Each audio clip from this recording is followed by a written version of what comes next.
If you want to see real change in your life, it all starts with one thing: your attitude. How you think about yourself, others, and the challenges you face shapes everything around you. When you shift your attitude, you open the door to new possibilities and create a world that supports your growth and happiness. This isn't about quick fixes or empty promises. It's about learning how to take control of your thoughts, feelings, and actions every single day. Imagine waking up with confidence, moving through your day with purpose, and handling setbacks without losing your balance.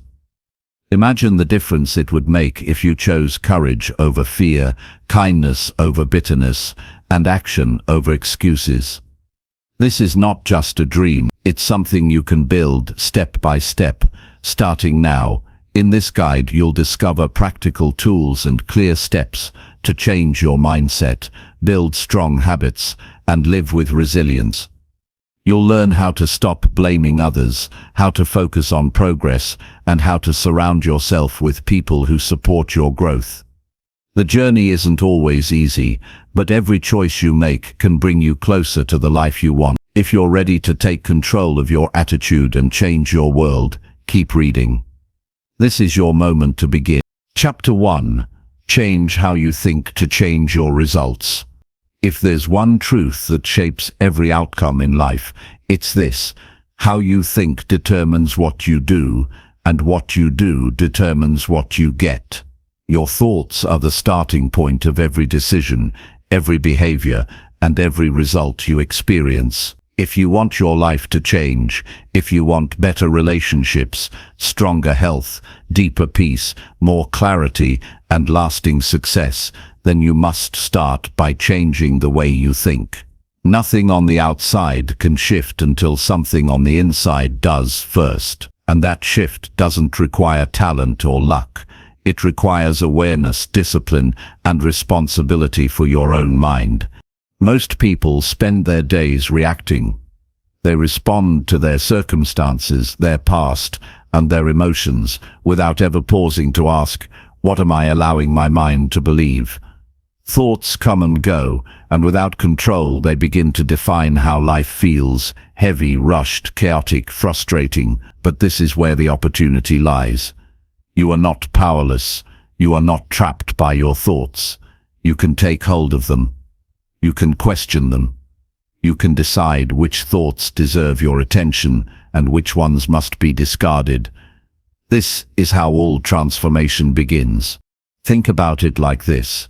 If someone walks through life thinking they are always behind, not good enough, or too late, how will they behave? They will hesitate. They will shrink.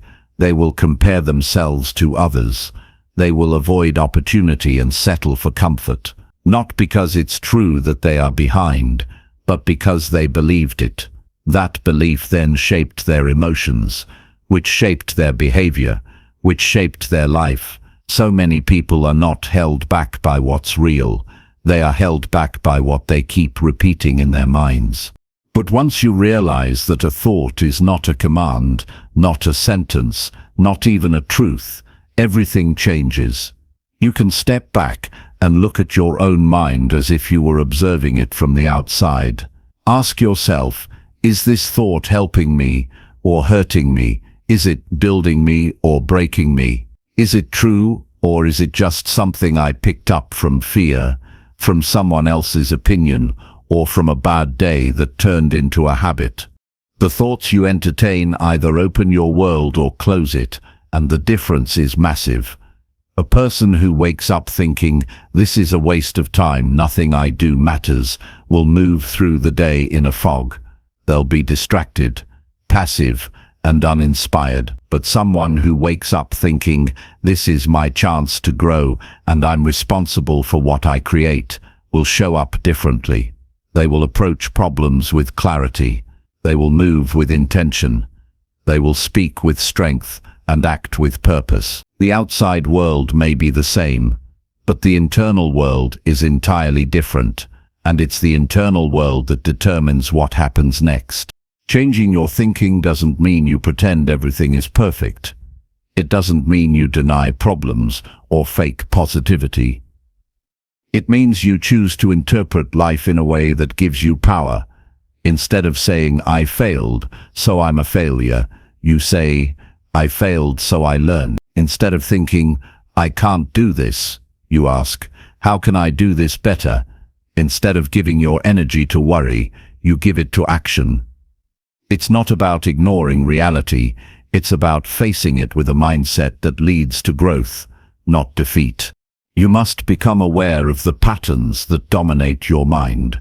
Do you tend to focus on what's missing? Do you assume the worst when something doesn't go your way? Do you compare yourself to others and judge your worth by external results? If so, understand that these are habits, not truths, and like any habit, they can be broken and replaced. But first, you must slow down and notice them.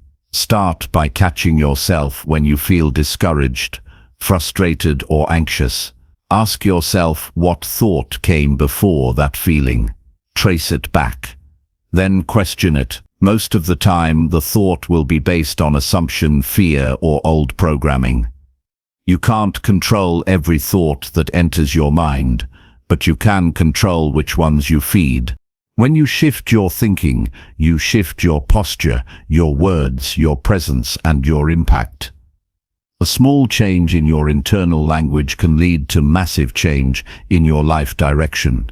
Begin by replacing automatic negative thoughts with questions that spark action. Instead of saying, "This is impossible," ask, "What's one small step I can take today?" Instead of saying, "I'm not ready," ask, "What can I prepare right now?"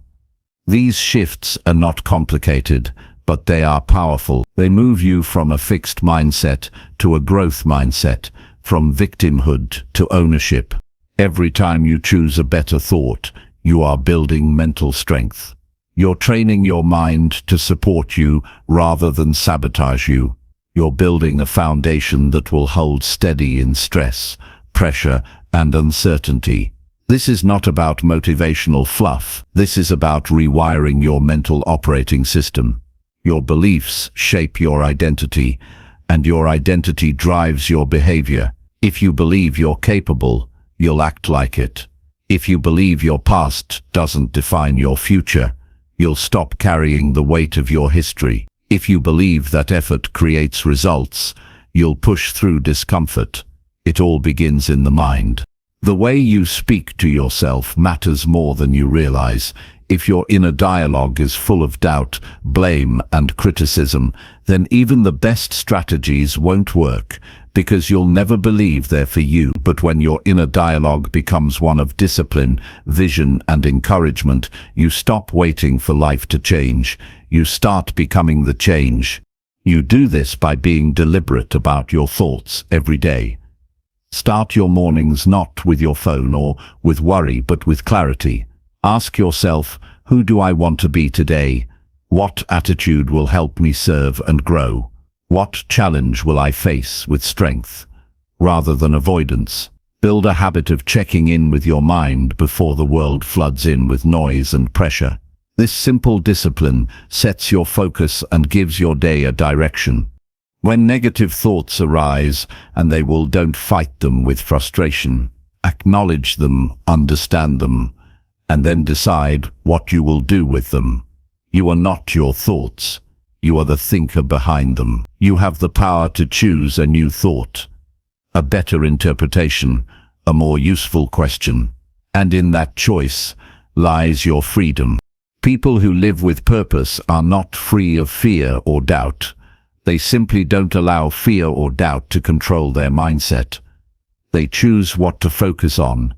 They choose what meaning to give to events. They choose to keep going, even when their emotions tell them to quit. This mental discipline isn't built overnight. It's built through practice.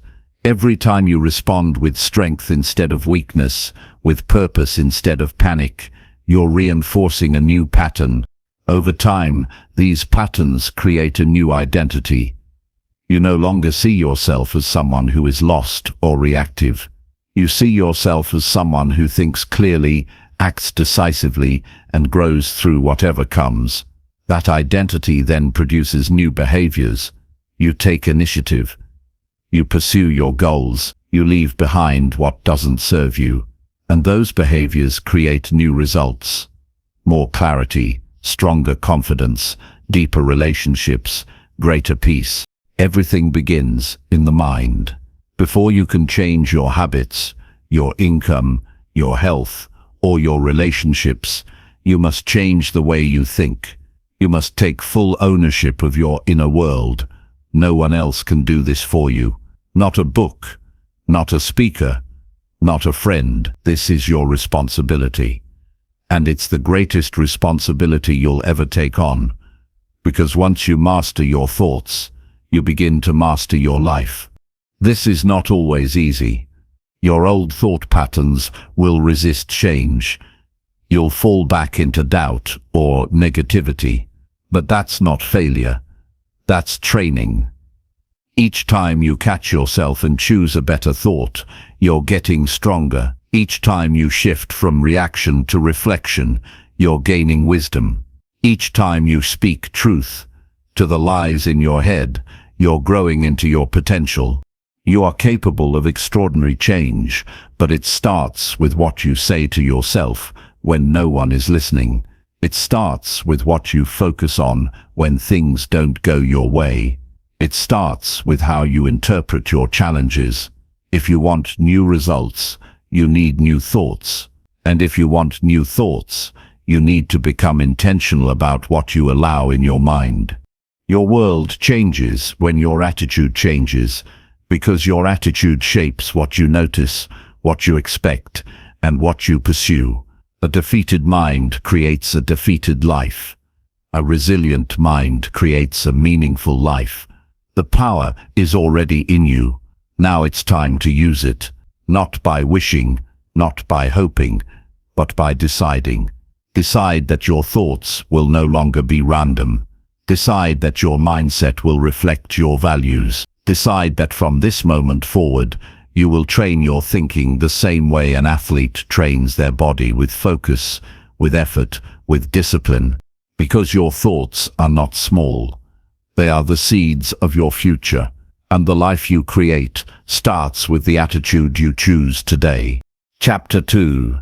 Take full responsibility for everything in your life. If your life is not where you want it to be, there's only one place to look, and that's in the mirror.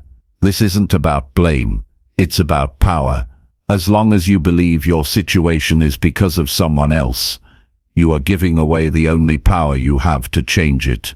Taking full responsibility means you stop waiting for others to fix things, stop hoping for different circumstances, and start making the necessary decisions to shape your own life. The shift is simple, but not easy. It's the decision to stop saying, "They did this to me," or "This always happens to me," and start saying, "This is mine to deal with. This is mine to solve. This is mine to rise above." You are responsible for your mindset, your attitude, your reactions, and your direction. It doesn't matter what your parents did, what your boss said, or what life threw at you. What matters is what you do with it now. No one is denying the pain or the unfairness that may have come your way. Life is often unfair, but that truth doesn't give you permission to live bitter, resentful, or stuck. It gives you the chance to decide whether you will stay small or rise stronger. That choice is yours, and it always will be. Responsibility is freedom disguised as discipline. It means you stop waiting for motivation. You stop waiting for the perfect moment. You stop waiting for people to understand you. Instead, you begin. You show up. You build what matters, even when it's hard, even when it's uncomfortable, even when no one claps. The moment you take full ownership, excuses start to dissolve. Suddenly, it's no longer about what others owe you. It's about what you're committed to. Life stops being something that happens to you and becomes something you create. Too many people spend their lives pointing fingers. They blame the system, the environment, their upbringing, their luck. But pointing fingers never solves problems. It only distracts from what needs to be done. The more energy you spend on blame, the less energy you have for action. And nothing changes without action. Responsibility is about looking at the facts of your life and asking one question: what am I going to do about it? If your finances are a mess, you can spend years being angry about what you weren't taught, or you can learn.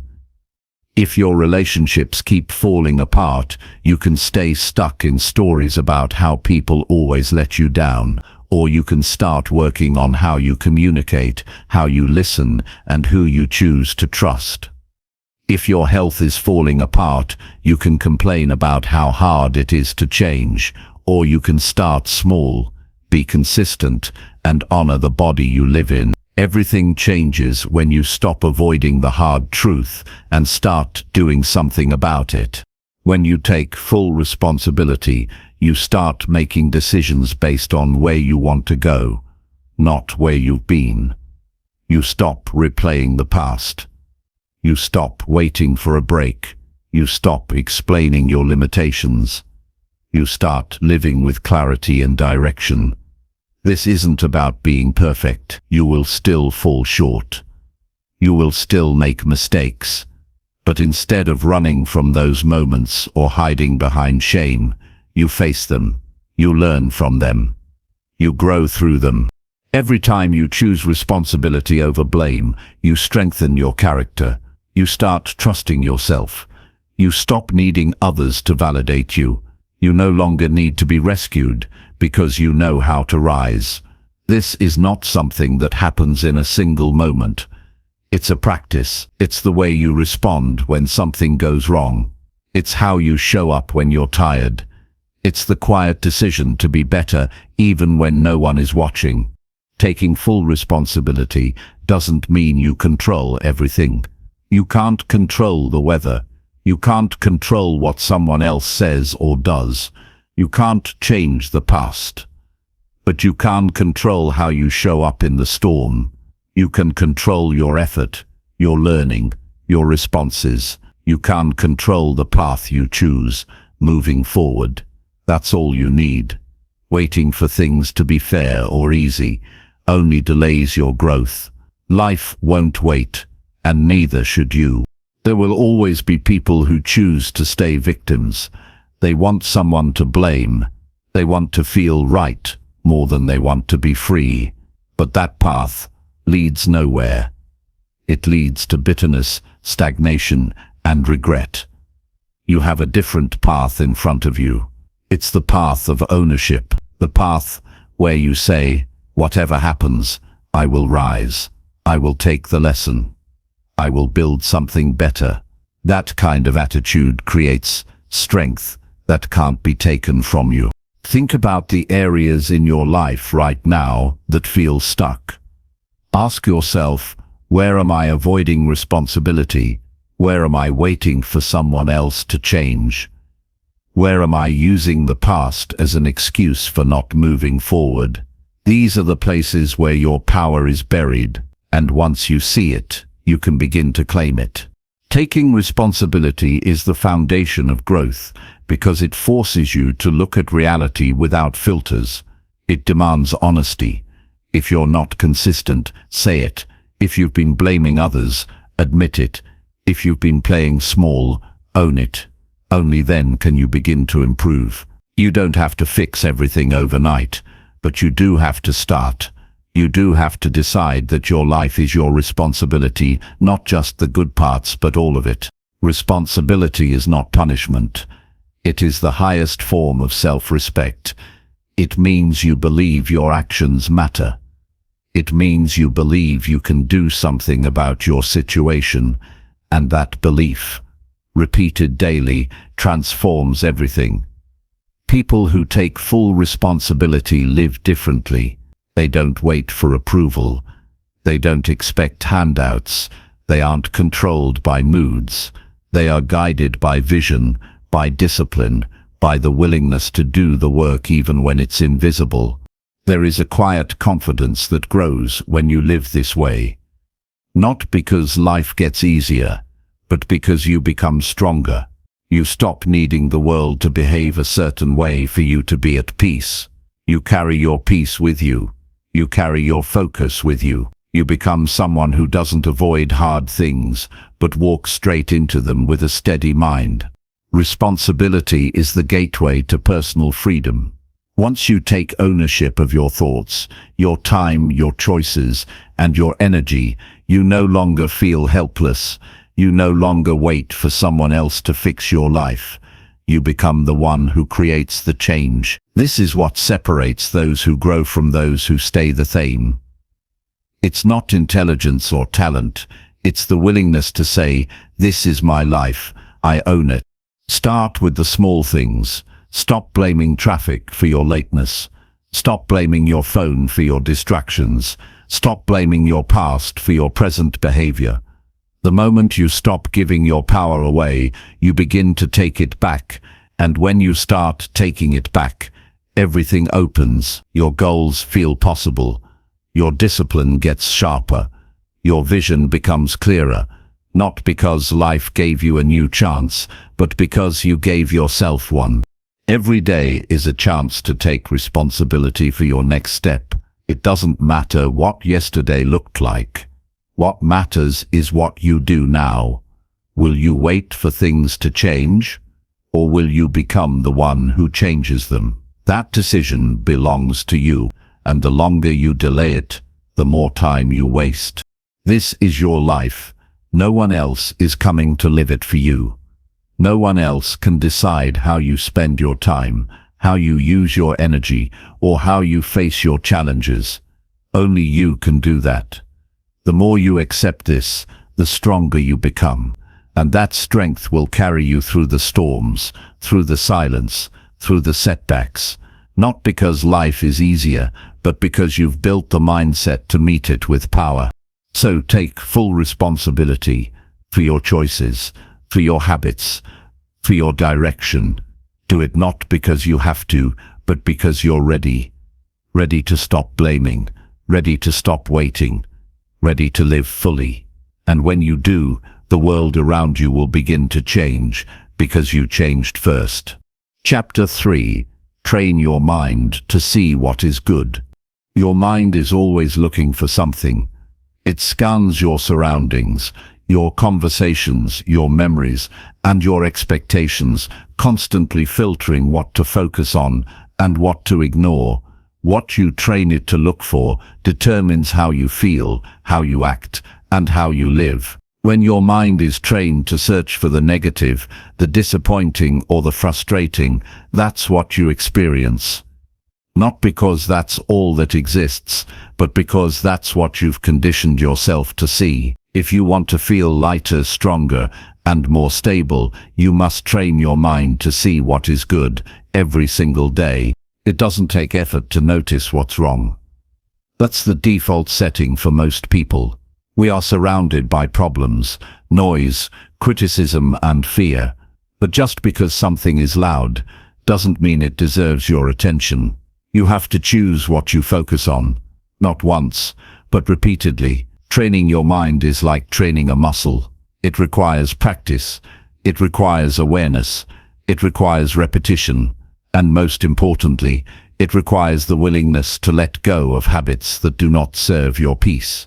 Seeing what is good doesn't mean pretending life is perfect. It means choosing to recognize what is meaningful instead of constantly dwelling on what is missing. It's choosing to see strength where others only see struggle. It's noticing effort instead of criticizing imperfection. It's seeing the value in the moment you're living, rather than comparing it to a future that hasn't happened yet. Most people are trained by their past. They are shaped by disappointments, rejections, and fears that were never examined. And so they begin to expect the same outcomes over and over again. Without realizing it, they walk into every situation waiting for it to go wrong. That mindset steals joy. It steals potential. It shrinks your ability to grow. Training your mind to see what is good is not a trick. It's a discipline that rewrites those patterns. It builds a foundation where hope becomes stronger than fear. Start by noticing your thoughts throughout the day. Pay attention to how you interpret small events. If someone cancels plans, do you immediately assume they don't care? If your work is criticized, do you take it as a personal attack? These small patterns reveal how you're wired to think. The goal isn't to judge yourself, but to understand what you're repeating. Once you notice the pattern, you can interrupt it. You can ask yourself, is there another way to see this? And then look for it. You are not weak for having negative thoughts. Everyone does, but you are responsible for what you do with them. You can feed them and let them grow, or you can question them and shift your focus. The more often you choose to look for what's right, what's strong, what's helpful, the easier it becomes. Slowly, your mind starts to default to what lifts you instead of what drains you. One of the simplest ways to begin this training is through appreciation. Not the vague idea of gratitude, but the act of deliberately looking for something that is working. It could be a quiet morning, a kind word, a lesson learned through pain, or a moment of connection with someone you love. When you look for good with intention, you realize it's everywhere. It's just quiet. It doesn't demand attention. It doesn't shout. It sits calmly, waiting for you to notice. People who train their minds this way are not delusional. They're grounded. They deal with challenges head on, but they do it without letting the weight of the world crush their spirit. They can have a hard day and still say, there was something good here. That mindset isn't soft, it's strong. It's the kind of strength that lasts because it's built from the inside out. The way you see the world becomes the way you move through it. If you walk through life expecting disappointment, every challenge will feel like a confirmation of your belief. If you expect progress, you'll start noticing signs of growth, even in small ways. The difference isn't in the world, it's in your lens, and that lens is something you can shape. This isn't about looking for happiness in every corner. It's about choosing where your energy goes. When you dwell on problems, they expand in your mind. When you obsess over what's wrong, you miss the opportunity to act. But when you spot what is good, you build momentum. You become more grounded. You respond with clarity instead of panic. You start using your energy to build rather than to complain. You will meet people who constantly talk about what's missing. They focus on what they can't do, what others don't give them, and how unfair things feel. Being around that mindset is heavy, and if you're not careful, you start thinking the same way. This is why you must guard your attention. Protect it like your peace depends on it, because it does. Choose to be someone who sees opportunity instead of someone who waits for everything to be perfect before appreciating life. Some days, training your mind will feel easy. You'll notice progress, kindness, effort, and connection without trying. Other days, it will be harder. On those days, don't force a smile. Don't fake anything. Just look for one good thing. One moment that made you think. One person who showed up. One habit you followed. That one piece of good is enough to keep your perspective from spiraling. You're not looking for magic. You're building resilience. You don't need a perfect life to have a positive mindset. You need a clear reason to look beyond the noise. That reason is your peace. That reason is your growth. That reason is your ability to shape how you respond to your own experience. The world will never run out of reasons to feel discouraged. But if you train your mind with consistency, you'll start to rise above that discouragement, not by escaping it, but by outgrowing it. When you see what's good, you treat yourself with more compassion. You stop tearing yourself down for every mistake. You begin to see your own effort, your progress, your willingness to try again. That shift builds self-respect. And when you respect yourself, you naturally make better decisions. You take care of your time. You choose better company. You act with more calm and more direction. Your thoughts shape your nervous system. They affect your body, your sleep, your energy, and your focus. When your mind constantly loops negative stories, your body stays in tension, but when you feed your mind with thoughts that center you, thoughts of gratitude, growth, learning and presence, you release that tension. You breathe easier, you sleep better, you focus longer. Training your mind to see what's good is not just a mental shift, it's a full body transformation. And it's always a choice. No matter how bad a situation feels, there is always a response that brings you back to strength. Maybe it's patience. Maybe it's clarity. Maybe it's simply knowing you're doing your best. You have that option every moment of the day, but you must train for it. You must practice turning toward what builds you, even when what breaks you is louder. The more you commit to this mindset, the more your life begins to reflect it. You notice things others miss. You appreciate what others take for granted. You become a person who can stand in difficulty without being swallowed by it. That's not just strength, it's maturity. And it doesn't come from books or quotes. It comes from daily practice, from asking your mind to serve your peace, not your fear, from asking your attention to stay rooted in what is true, not in what is loud. You can train your mind to panic or to pause. You can train your thoughts to criticize or to learn. You can train your focus to dwell or to move forward. Every day is a chance to get better at this. Not because life demands it, but because your future deserves it. You don't need a special moment to start. You need only the decision to see today through a better lens, one that looks for what's good and finds it even when it's small, even when it's hidden, even when no one else sees it yet. Chapter 4. Build daily habits that support your best self. The person you become is shaped by what you do each day, not by what you wish for or what you plan to do someday. If you want to build a life that reflects your highest potential, you need daily habits that consistently point you in that direction.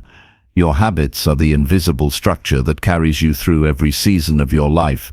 They decide how focused you are, how strong you stay, how calm you feel, and how far you grow. No matter how motivated you are today, your long-term results will always come from your habits, not your feelings, not your dreams, not your goals, but what you do without having to think about it. There's no secret routine or perfect formula for building the life you want. What matters is consistency. What matters is doing small things on purpose until they become a part of who you are.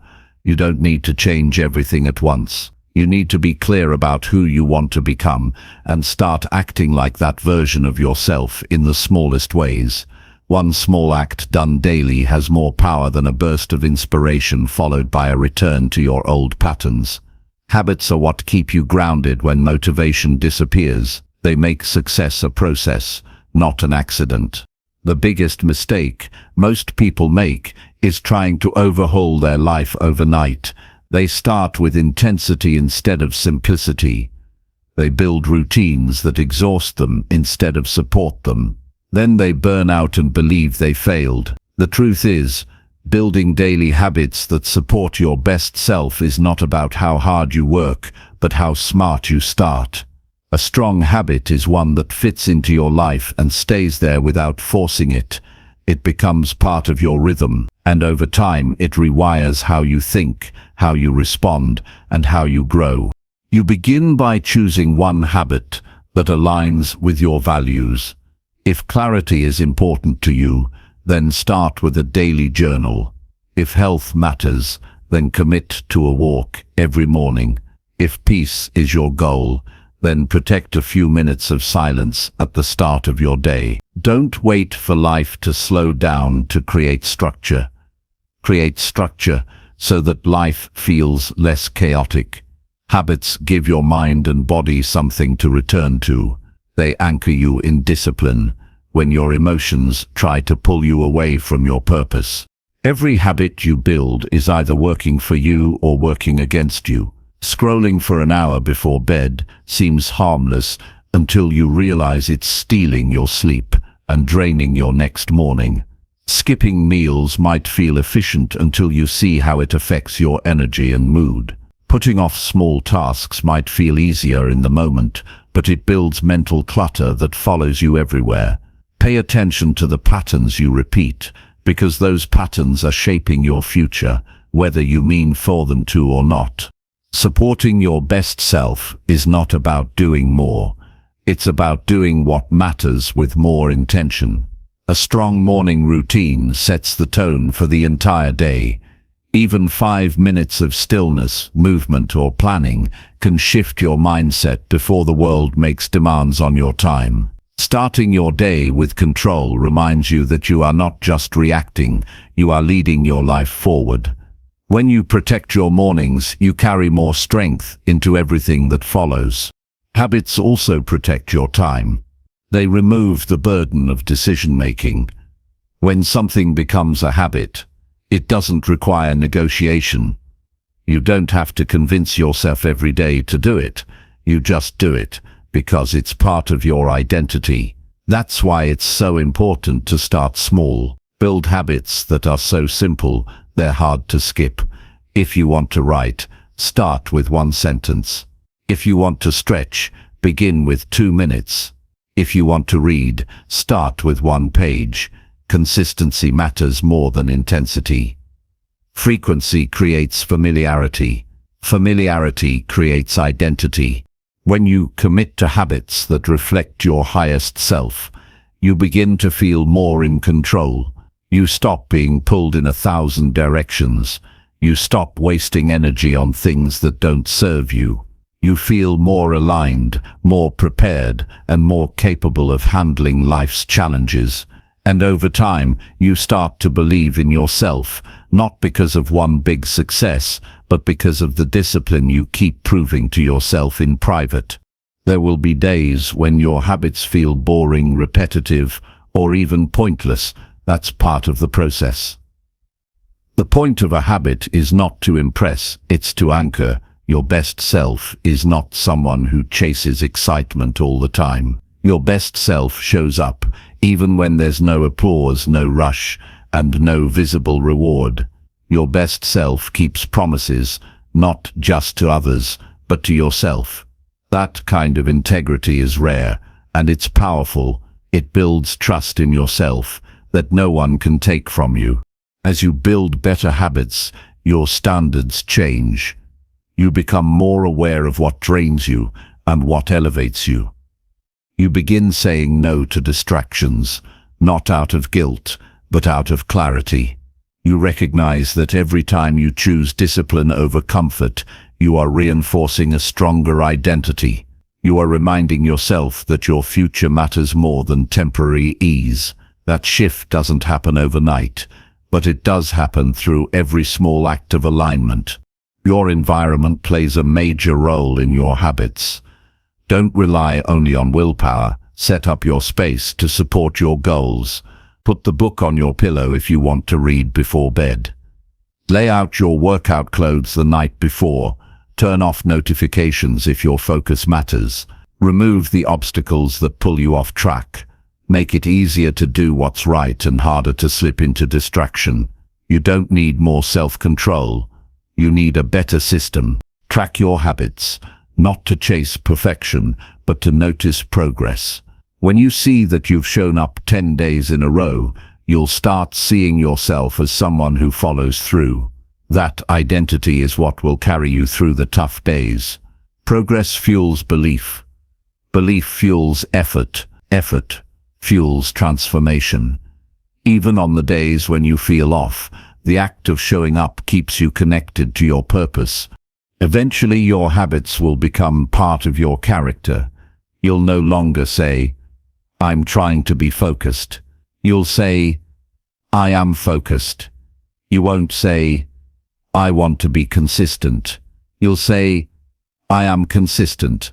That shift in identity is powerful because it no longer depends on mood. It becomes who you are. You don't chase motivation, you live by principles. When life gets busy or unpredictable, your habits become your anchor. They give you structure when everything feels uncertain. They remind you that even when things around you are out of your control, you still have a foundation. You can still wake up early. You can still move your body. You can still reflect, plan and grow. You can still choose the small wins that build long-term strength. The world doesn't need more people with big goals and no follow-through. It needs people who live their values day by day, people who are steady, focused and honest about what they're building. Your best self is not waiting at the finish line. Your best self is built through the effort, the repetition, and the small decisions you make when no one is watching. Start with one habit that makes you feel proud. One choice that reflects who you want to become. Make it non-negotiable. Keep it simple. Don't wait until you feel ready. Don't try to be perfect. Just start. Stack another habit once the first one becomes part of your rhythm. Stay patient, stay consistent. Stay committed to showing up, especially when it's inconvenient. Building habits that support your best self is not about having more control over your life. It's about having more clarity within yourself. When your daily actions align with your highest values, you feel more grounded, more focused, and more at peace. You don't need to chase balance, you create it, one choice at a time, and those choices repeated over days, weeks, and months build a life that reflects the strongest and clearest version of who you are. Chapter 5. Speak with purpose to shape your direction. The words you speak shape the course of your life. Every time you open your mouth, you're either moving yourself forward or holding yourself back. Speech is not just communication, it's direction.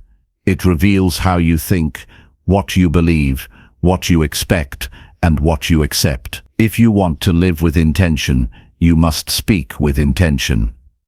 The way you describe your life becomes the way you experience it. When your language is careless, vague, or negative, your energy, mindset, and choices begin to reflect that same lack of clarity. But when your words are chosen with purpose, you become focused, calm, and centered. You start moving forward, not just reacting to whatever happens. Most people don't think about the power of what they say. They speak out of habit, frustration, or emotion, without realizing those words are creating their internal and external world. The statements you repeat about who you are, what's possible, what you expect, what you deserve, these are not just expressions, they are instructions to your mind.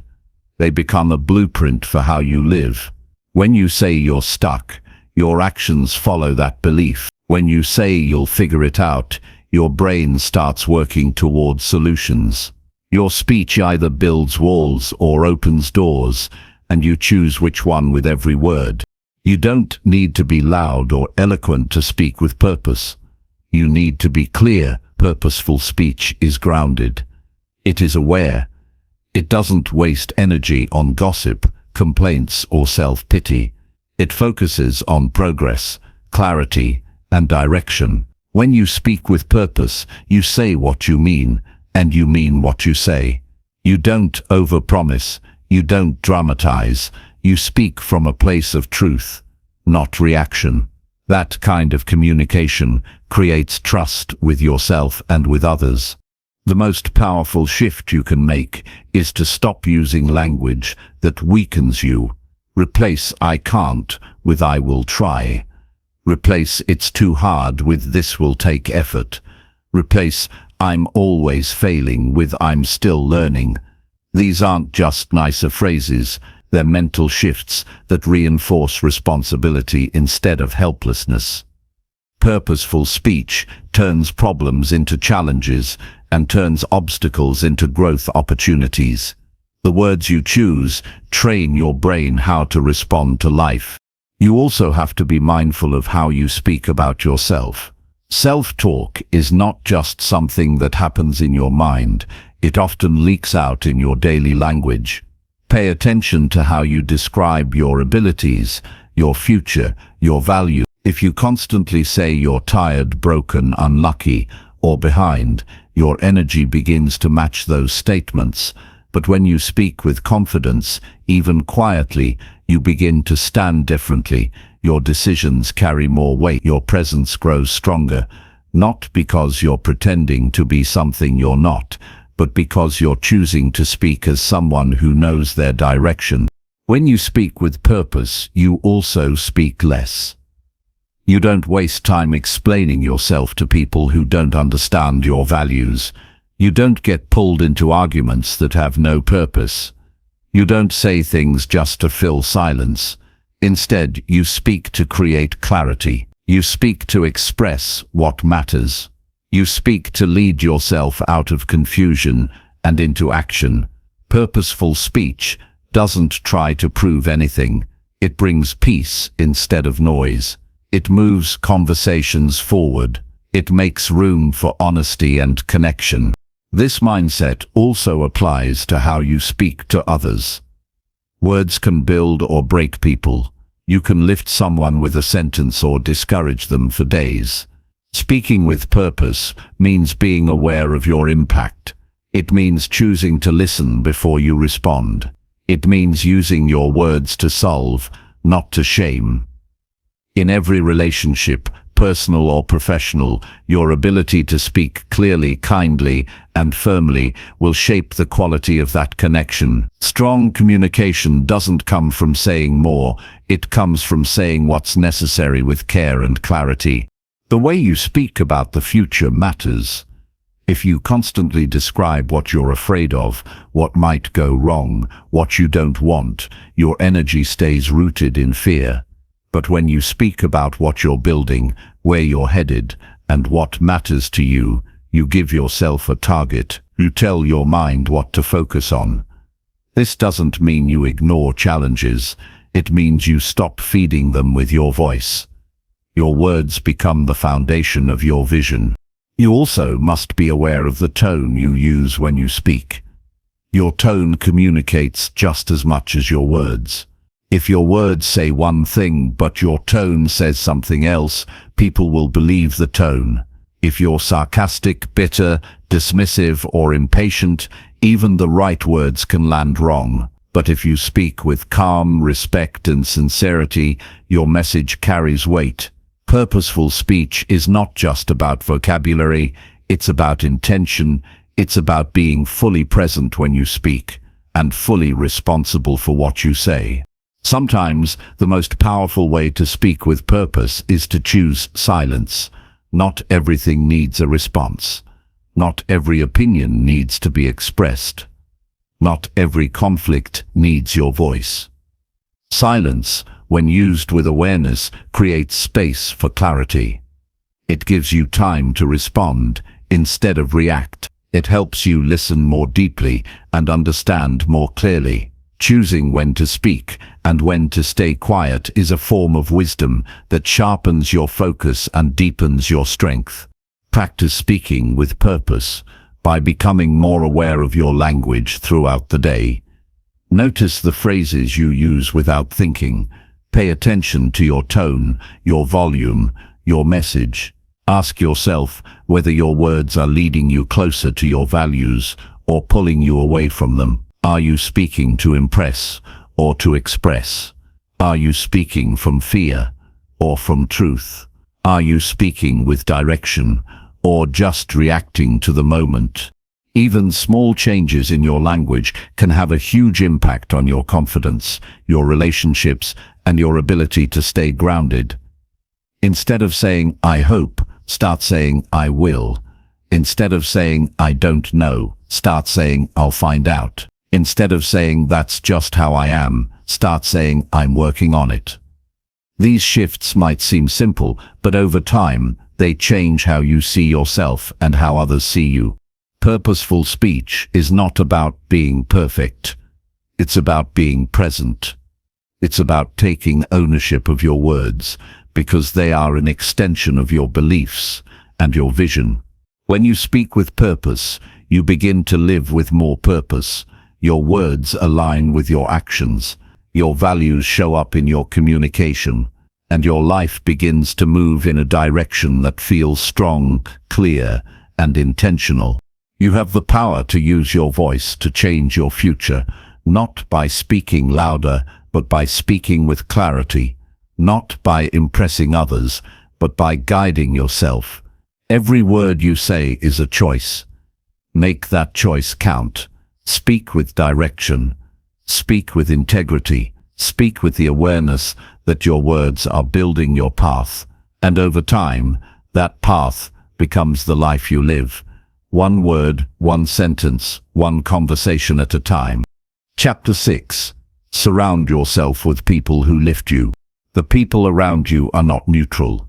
They either raise your standards or pull them down. They either strengthen your focus or scatter your energy. They either remind you of what's possible or constantly warn you of what could go wrong. Who you spend time with affects how you think, what you believe, and how you see yourself. If you want to grow into your strongest self, you need to be surrounded by those who lift you, not because you need their approval, but because their presence reminds you of your worth, your direction, and your potential. You don't outgrow your environment until you step out of it. You might have big dreams, clear values, and strong discipline, but if the people around you don't believe in growth, consistency, or responsibility, their mindset starts to rub off on you, not because you're weak, but because you're human. Every conversation you have leaves a mark. Every attitude you're around influences your own, whether you realize it or not. That's why protecting your space is not selfish. It's necessary.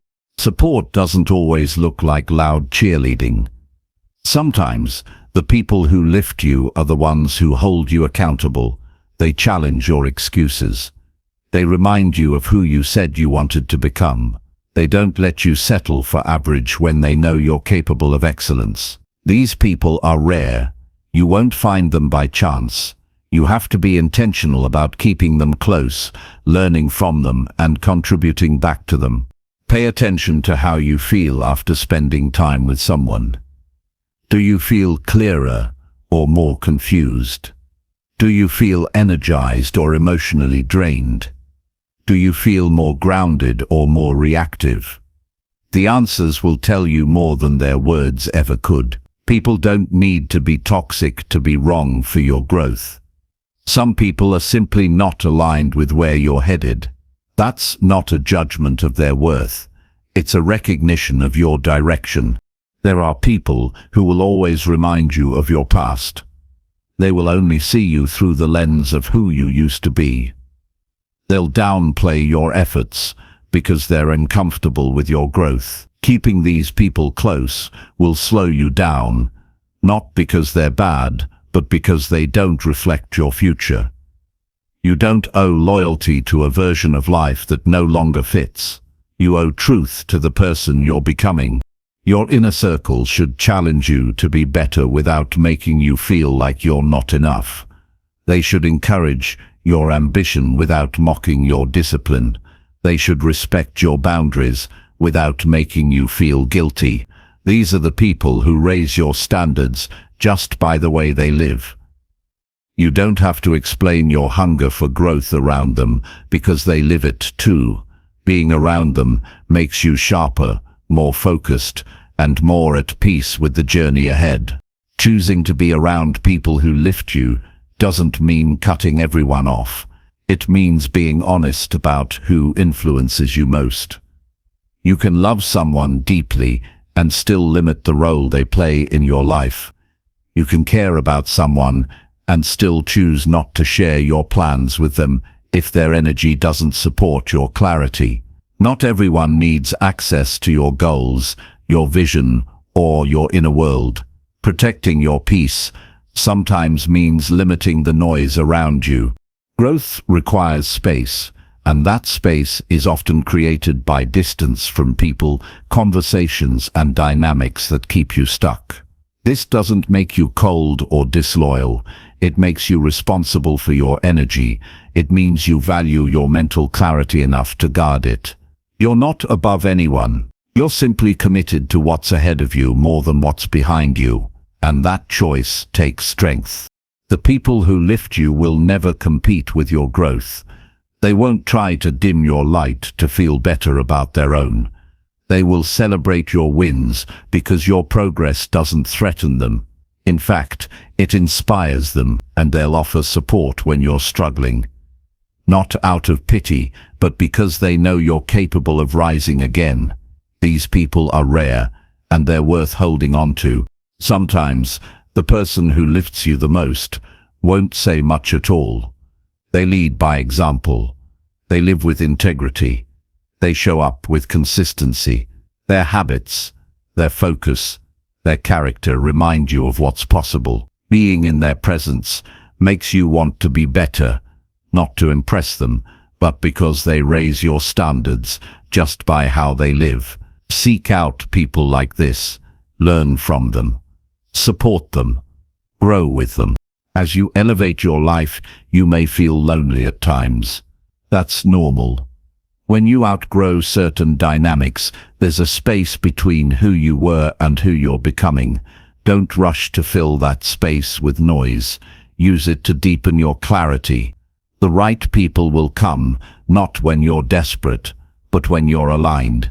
When you live by your values, you attract people who recognize and respect them. Stay patient and stay grounded.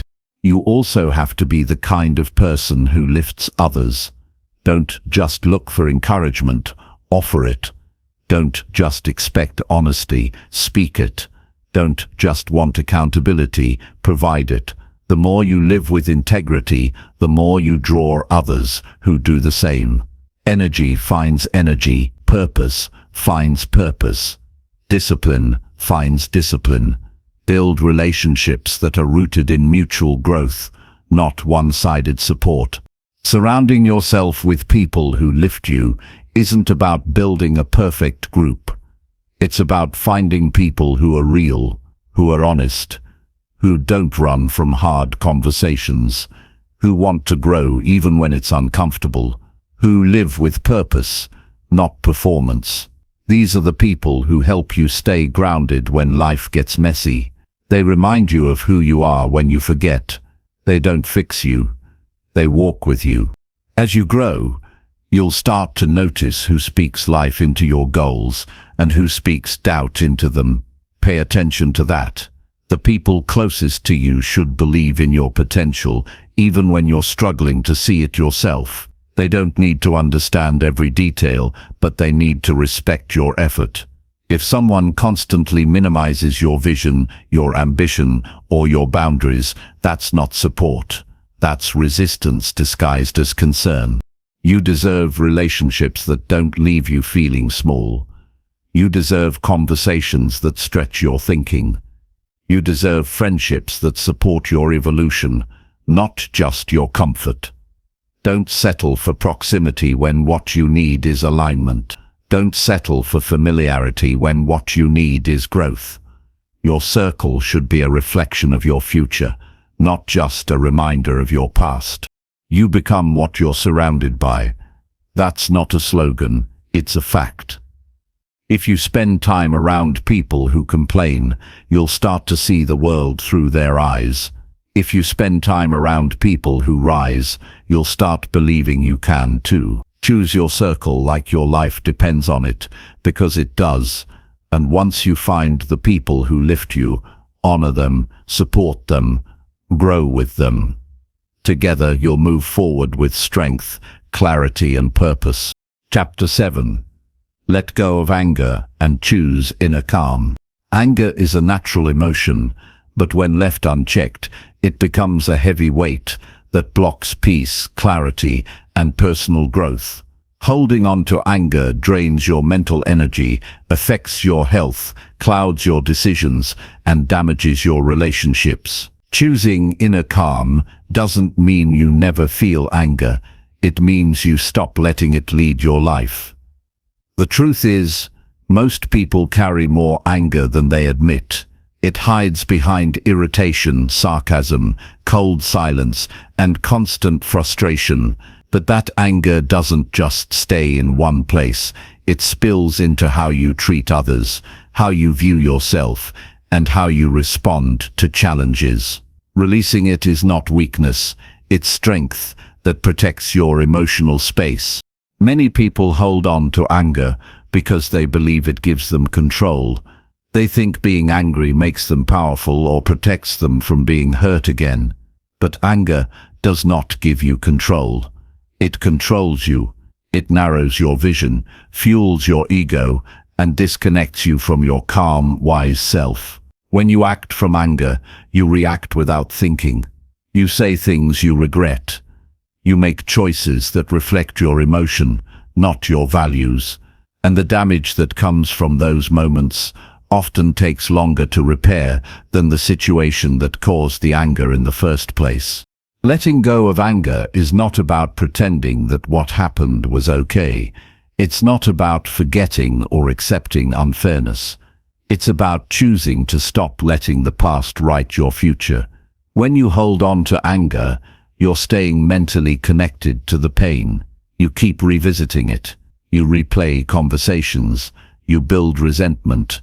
And every time you do, you relive the stress. You don't free yourself by feeding the anger. You free yourself by stepping away from the cycle and deciding to reclaim your energy. Choosing inner calm means refusing to let external chaos define your inner state. Life will always bring situations that challenge your patience. People will misunderstand you, hurt you, or disappoint you, but your response is your responsibility. You don't have to take every insult personally. You don't have to argue to prove your worth. You don't have to carry emotional burdens that were never yours to hold. Inner calm gives you the space to pause, to breathe, to see clearly before you act. It creates a gap between the event and your reaction, and that gap is where your power lives. You won't master calm overnight. It's a discipline, just like strength or focus. It starts with awareness. Notice when anger arises. Pay attention to what triggers you and what stories you attach to those feelings. Often, anger isn't about the moment, it's about what the moment reminds you of. An old wound, a past betrayal, a fear of being disrespected. When you recognize the deeper layer, you gain the ability to respond from clarity, not impulse. You stop reacting to everything as a threat, and you start seeing it for what it really is. One powerful way to begin letting go of anger is through honesty. Be honest with yourself about what you're holding on to. Are you still replaying something someone said months ago? Are you quietly resenting someone while pretending everything is fine? Are you using anger as a shield to avoid feeling sadness or disappointment? Bring these truths to light. You don't need to judge yourself. You just need to see what's there. Naming your emotions is the first step to not being ruled by them. Another key to releasing anger is learning how to respond, not explode. When someone says something rude, pause before speaking. When a situation feels unfair, take a breath before acting. That pause might seem small, but it's everything. It breaks the automatic reaction. It gives you space to choose a response that reflects who you want to be, not just how you feel in the moment. Calm is not passive, it's powerful. It means you're centered enough to protect your peace even when others try to pull you into chaos. Choosing calm also means protecting your mind from constant stimulation. Anger thrives in environments filled with noise, pressure, and endless comparison. If your days are filled with conflict, arguments, negativity, or outrage from what you watch or consume, your nervous system stays high alert. Create space for stillness. Step away from the noise. Spend time in quiet moments where nothing is demanded of you. This isn't a luxury, it's necessary. In those moments, your mind resets. Your emotions settle. Your awareness sharpens. Calm is not something you wait to feel, it's something you practice. It's also important to forgive, not for them, but for yourself. Forgiveness is not about letting someone off the hook. It's about removing the hook from your own heart. When you forgive, you stop tying your peace to someone else's behavior. You reclaim your power. You decide that your future deserves more attention than your past. Forgiveness doesn't mean reconciliation. It means resolution within yourself. It's a decision to no longer let someone else's actions poison your mindset. There will be times when anger feels justified, when someone crosses a line, when something deeply unfair happens. In those moments, don't suppress your feelings, let them rise, acknowledge them. Write them down, move your body, let the energy pass through without clinging to it. Emotions are meant to move, not stay stuck. If you ignore your anger, it will come out in other ways. But if you express it with intention and then release it, it loses its grip on you. You have the right to feel every emotion, but you also have the responsibility to not let those emotions lead your life. Inner calm does not mean you stop caring. It means you start caring about the right things, your peace, your focus, your growth, your values. When you choose calm over anger, you are not avoiding conflict, you are choosing clarity. You are not giving up power, you are claiming it. You don't need permission to be calm. You don't need a perfect life to feel at peace. You need only to decide that your peace matters more than proving a point, more than winning an argument, more than holding a grudge. Inner calm is not for the world, it's for you. It's what allows you to sleep at night. It's what allows you to move through your day without carrying emotional weight that doesn't belong to you anymore. This is a practice you return to every day. You will be tested. People will try to provoke you. Circumstances will challenge your patience. But each time you choose to let go instead of grip tighter, you get stronger. You don't rise by carrying more. You rise by releasing what no longer serves you. And when you do, you start to see life differently. You think more clearly. You speak more wisely. You act more intentionally. That's what calm creates, a clear path forward. In the end, anger is a visitor, but it doesn't have to be your home. You don't need to live in reaction. You don't need to fight every battle. You don't need to hold on to pain to remember who you are. You are not defined by your frustration. You are defined by your ability to rise above it. Choose calm, not once, but again and again, until it becomes your natural state.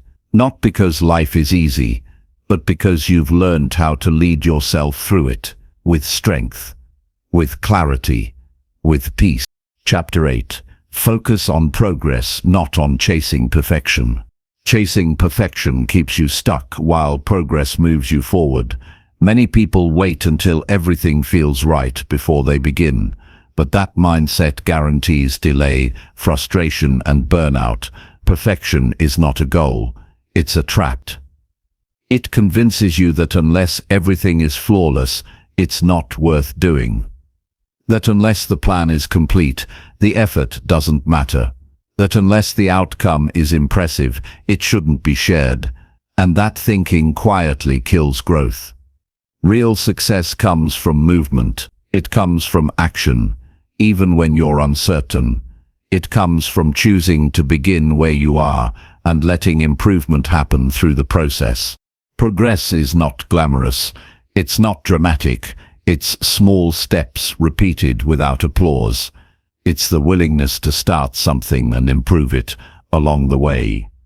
It's understanding that momentum matters more than mastery. That growth happens not by waiting for ideal conditions, but by showing up and doing what you can with what you have. People who focus on progress learn to be flexible. They learn to adjust. They learn to move forward even when it's messy. And over time, their consistent effort builds something real. Perfection is rooted in fear. It says, don't try unless you know you'll succeed. It says, don't speak unless you're sure you'll be understood. It says, don't act unless the result will be impressive. That fear sounds logical, but it keeps you from the very things that develop confidence and clarity. Progress is built on courage. It says, try anyway. It says, start now. It says, learn as you go. That mindset will carry you through setbacks, self-doubt and uncertainty, because it's not attached to a flawless outcome. It's anchored in movement. You don't need to impress the world, you need to improve yourself. And improvement comes from action, from learning through doing, from refining over time. When you chase perfection, you measure your worth by a result that may never come. When you focus on progress, you measure success by your effort, your consistency, and your growth. That creates a mindset of resilience. It helps you keep going even when results are slow or unseen, because you know that every small step matters. Many people give up too early because they're not seeing instant success. They start a new habit, a goal, or a project, and expect perfect results right away. But that's not how progress works. Growth is often invisible at first. You might not notice changes immediately. You might not feel confident right away. But every time you choose action over avoidance, you're building strength. Every time you try again after a setback, you're building discipline. Every time you stay focused even when it's not exciting, you're building grit. Progress also means accepting that you won't always feel motivated. Some days you'll feel off, tired, or distracted. But if you show up anyway, you prove to yourself that your actions are not controlled by your emotions. That's powerful. That's what builds identity. You stop being someone who waits to feel ready and become someone who acts because the goal matters. The days you push through resistance are more valuable than the days when everything feels easy. Let go of the pressure to do everything perfectly and start building routines that support consistent action. Instead of trying to perfect your morning, just commit to showing up. Instead of trying to write a flawless page, just write something honest. Instead of needing the perfect workout plan, just move your body. Consistency builds momentum. Momentum creates confidence. Confidence leads to long-term results. The people who go far are not the most talented or prepared. They're the most consistent and the most focused on getting better, not getting it perfect. When you focus on progress, you become more kind to yourself. You stop judging every mistake as failure and start seeing them as part of the process. You learn from missteps instead of hiding from them. You bounce back faster because you're not weighed down by unrealistic expectations. This mindset builds mental toughness. It helps you stay grounded even when things don't go according to plan. You realize that setbacks are temporary, but giving up makes them permanent. Progress also helps you stay focused on what's in your control. You might not be able to control how fast things improve, how others respond, or what happens around you. But you can always control your effort. You can control your habits, your attitude, and your discipline. When you anchor yourself to effort instead of outcome, you stay steady even in uncertain seasons. You keep moving because you trust the process, not just the results. You also learn to celebrate your growth instead of constantly chasing a finish line. There's always another level to reach. But if you never pause to acknowledge your effort, you'll always feel behind. Focusing on progress allows you to say, I'm not where I want to be, but I'm further than I was. That simple shift creates gratitude. It helps you recognize your wins, even when they're quiet. It makes the journey sustainable because it's not just about the destination, it's about who you're becoming along the way. This mindset impacts how you treat others too. When you stop expecting perfection from yourself, you stop expecting it from everyone else. You become more patient, more understanding, more grounded in reality. You stop criticizing people for not being where you think they should be, and start appreciating them for who they're becoming. You create space for honesty, for support, for real connection, and that kind of connection is built on progress, not performance. You also learn to enjoy the process more. When everything isn't measured by perfect results, you're free to explore, to try, to play, to experiment. You stop waiting for the perfect time and start taking imperfect steps with a clear purpose. You stop judging every step and start learning from each one. That's how creativity grows. That's how confidence is built. That's how real change begins. Not through pressure, but through consistent movement. There will always be voices, internal and external, that tell you you're not enough yet. That your work, your body, your ideas, your life need to be better before they matter. Don't listen to those voices. Listen to the results that come from steady effort. Listen to the strength you feel when you keep a promise to yourself. Listen to the quiet pride that comes from doing something difficult, even if it wasn't perfect. That's the voice of progress. Follow it. Don't confuse doing your best with being perfect. Doing your best means showing up with what you have. It means being honest about your limits and pushing them when you can. It means learning as you go, staying open, and not letting fear of imperfection stop you from living with purpose. The goal isn't to never make mistakes. The goal is to learn from them and grow stronger. The goal isn't to impress everyone. It's to stay aligned with your own values. Keep your focus on what moves you forward. Set goals that stretch you, not paralyze you. Take action every day, even if it feels small. Track your progress to remind yourself that growth is happening. Adjust your plans as needed, but stay rooted in your effort. This is the mindset that will carry you through the highs and lows. This is what separates those who dream from those who build.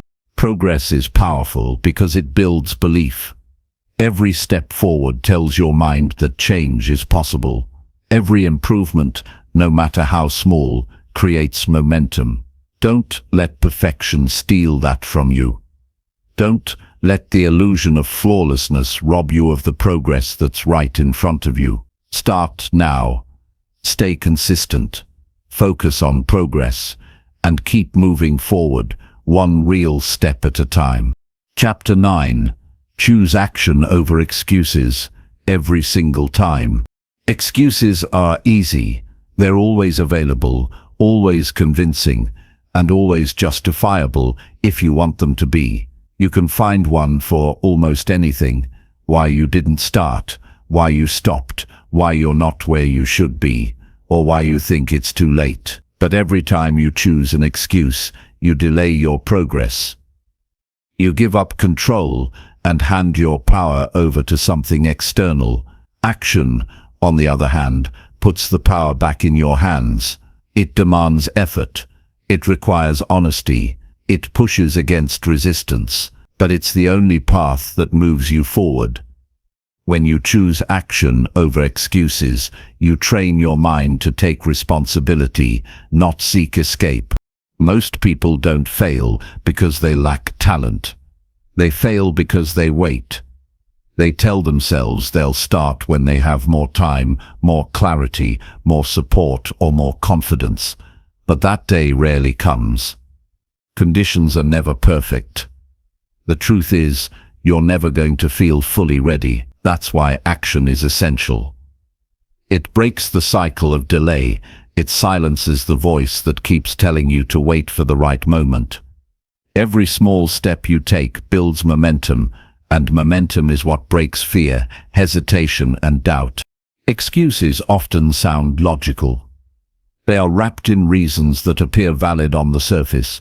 But if you look closer, most excuses are driven by fear.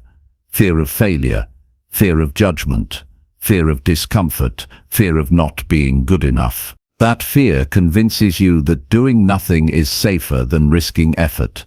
But the cost of inaction is high. It steals your potential, weakens your confidence, and builds regret over time. The longer you wait, the heavier the weight becomes. Choosing action, even in small doses, is how you break that cycle and start rebuilding your inner strength. You don't need motivation to act. You need discipline. Motivation is a feeling. Discipline is a decision. If you wait to feel ready, you'll keep waiting. But if you commit to showing up regardless of how you feel, you begin to shift. You prove to yourself that you're in control, that your habits are stronger than your excuses, that you're capable of doing hard things. And every time you follow through, even when it's inconvenient, you reinforce the identity of someone who takes responsibility for their life.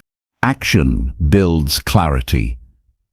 You might not know exactly what to do or how it will turn out, but movement helps you figure it out. You learn by doing. You gain insight through experience. You adjust through feedback. But none of that happens if you stay stuck in planning or overthinking. Excuses love indecision. They thrive in hesitation. Action breaks that pattern. It pushes you into motion, where learning can begin and growth can take place. Clarity is rarely found in sitting still. It comes from doing the work. Excuses also hide in comparison. You look at others and assume they had it easier. You convince yourself that your challenges are unique. But everyone struggles. Everyone faces setbacks. What separates those who succeed is not the absence of obstacles. It's their willingness to act in spite of them. You don't need ideal circumstances. You need courage. Courage doesn't mean you're not afraid. It means you choose to act while fear is present. That one decision changes everything. Choosing action means being honest with yourself. It means calling out your patterns instead of hiding behind them. If you keep saying you don't have time, track how you spend your hours. If you keep saying you're not ready, ask what exactly you're waiting for. Often, the truth is not that you can't, it's that you won't. And once you admit that, you can begin to change it. Honesty is the starting point of transformation. Without it, you're just managing symptoms. With it, you can address the root. One of the hardest parts of choosing action is pushing through the discomfort of starting. The beginning is often the most awkward, the most uncertain, and the most exposed.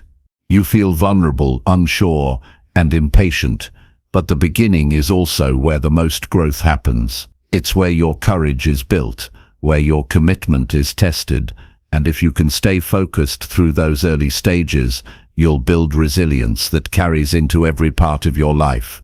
You don't need to take massive steps. Start small. Start where you are. Build momentum through consistency. The power is in daily effort.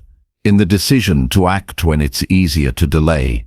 In doing the one thing you keep avoiding. Progress comes from compound effort. Actions repeated over time with focus and intention. Excuses interrupt that pattern. Action reinforces it. And the more you act, the less appealing excuses become. You stop tolerating your own avoidance. You raise your standards. You take yourself seriously. Sometimes, the best way to silence excuses is to simplify the process. Don't overcomplicate what you need to do. Choose one clear action, block time for it, remove distractions, then do it. You don't need to finish everything in one day. You just need to do something that moves you forward.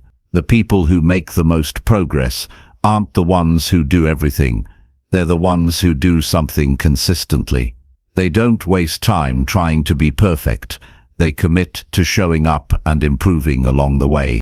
You also need to stop explaining yourself to people who don't share your vision. Excuses often grow stronger when you feel misunderstood or judged. But your path doesn't need to make sense to everyone. You don't need permission to take action. You don't need validation to pursue growth. You just need to stay aligned with your values. The moment you stop defending your goals and start living them, you take your power back. Action makes that possible. It's easy to talk about what you want to do, to read, plan, or imagine. But talk is only useful when it leads to movement. Don't let inspiration replace execution. Don't let planning become a substitute for progress. The gap between where you are and where you want to be is only crossed through action, not through perfect timing. Not through more information, but through showing up and doing the work. Taking action isn't about being busy. It's about being intentional. Focused effort creates results. Random movement doesn't. Choose actions that align with your goals. Be clear about what you're working toward. Track your steps. Adjust when needed, but keep moving. Don't confuse activity with effectiveness. Discipline means doing what matters most, not just what's urgent or easy. And the more you choose intentional action, the more focused your life becomes. When you feel stuck, don't wait for inspiration. Create it. Take a small step. Prove to yourself that you're not controlled by excuses. That single act shifts your mindset. It interrupts the cycle, and it builds the self-trust you need to continue. You'll never regret taking action that supports your growth, but you will regret letting fear or doubt hold you back from becoming who you were meant to be. You are not defined by what you avoided in the past. You are defined by what you choose now. Every excuse you've ever made can be replaced with a single act of courage. And every action you take, no matter how small, is a statement of who you're becoming. Choose action. Again and again, until it becomes who you are. Not because it's easy, but because it's the only way forward. Chapter 10. Wake up early and own your morning hours. Waking up early is more than just setting an alarm and dragging yourself out of bed. It's a conscious decision to claim control over your day from the very start. The quiet morning hours offer a unique opportunity, a space without distraction where you can focus on your priorities, prepare your mind, and set the tone for how the rest of your day will unfold. When you own your morning, you don't react to the chaos around you. Instead, you create the conditions that allow you to perform at your best and live intentionally. Starting your day early means you gain time that most people lose to rushing, distractions, or scrambling to catch up. That extra time is a gift to your personal growth, health, and goals. It's when your mind is fresh, your energy is untapped, and your focus is clearer. Early mornings offer a chance to engage in activities that nurture your body, mind, and spirit, whether it's exercise, meditation, planning, or learning. This quiet period isn't about checking off tasks mindlessly. It's about setting a foundation of purpose that guides everything else. Many avoid waking up early because it feels uncomfortable. Leaving the warmth of the bed, the ease of sleep, and the allure of rest takes discipline, but discipline is what separates those who merely dream from those who achieve. The discomfort you feel when waking early is temporary. It fades as you build the habit and start experiencing the benefits. Over time, your body adapts, and that early hour becomes a place of peace and productivity rather than struggle. The key is to start gradually, adjusting your schedule consistently instead of forcing a sudden change that's unsustainable. Owning your morning means creating a ritual that suits you. It's not about following someone else's routine perfectly, but about designing habits that serve your goals and well-being. Some people might find clarity in journaling, others in stretching or walking outside. Maybe reading or reviewing your goals sparks motivation. Find what grounds you and commit to it. The consistency of this practice compounds over weeks and months. It builds momentum and sets a tone of intentionality that influences every decision you make throughout the day. The morning also offers a chance to prioritize your mindset. Before the world demands your attention, you can choose the thoughts you carry. Instead of diving into emails, news, or social media, things that often trigger stress or distraction, spend that time nurturing focus and calm. Breathing exercises, gratitude reflection, or visualization of your day's goals train your mind to lead instead of follow. This early mental preparation strengthens resilience against daily challenges and helps you respond rather than react. Waking up early connects directly to physical well-being. Morning light signals your body to regulate hormones, balance sleep cycles, and boost energy. When you align your sleep and wake times with natural rhythms, your body functions more efficiently. Early risers often report better mood, sharper focus, and higher stamina. Exercising in the morning takes advantage of this surge in energy and kickstarts metabolism. This healthy habit reinforces discipline and leaves you feeling accomplished before most people even begin their day. Taking control of your mornings also helps eliminate procrastination. Without the pressure of deadlines or interruptions, you can focus deeply on your most important tasks. This is the time to tackle work that requires creativity, problem solving, or concentration. When you finish a meaningful task early, the rest of your day feels lighter and less chaotic. The energy you generate in the morning flows into every interaction, meeting, and decision. You're less likely to get overwhelmed because you've already won a critical battle, starting strong. Many successful people credit their achievements to owning their mornings. This habit creates a rhythm of self-respect and commitment. It signals to your brain that your goals matter enough to prioritize. The routine builds confidence and strengthens your identity as someone who is intentional and disciplined. These morning hours become a personal sanctuary where you remind yourself why you're working so hard. It's a daily investment in yourself that pays dividends in productivity and peace of mind. Waking up early also means protecting your time. When you take charge of those hours, you reduce the chance that others will control your schedule. You create space to plan, set boundaries, and focus on what matters most instead of reacting to every request or distraction. This control helps you build a life where your priorities lead, not your obligations or the noise of everyday demands. It's a quiet rebellion against chaos and an affirmation of your commitment to your own path. Building this habit requires intentional preparation the night before. Going to bed earlier and creating a calm evening routine ensures your body is ready to wake early refreshed. Avoid screens, heavy meals, or stressful activities close to bedtime. Instead, choose habits that promote relaxation, reading, stretching, or reflecting on the day.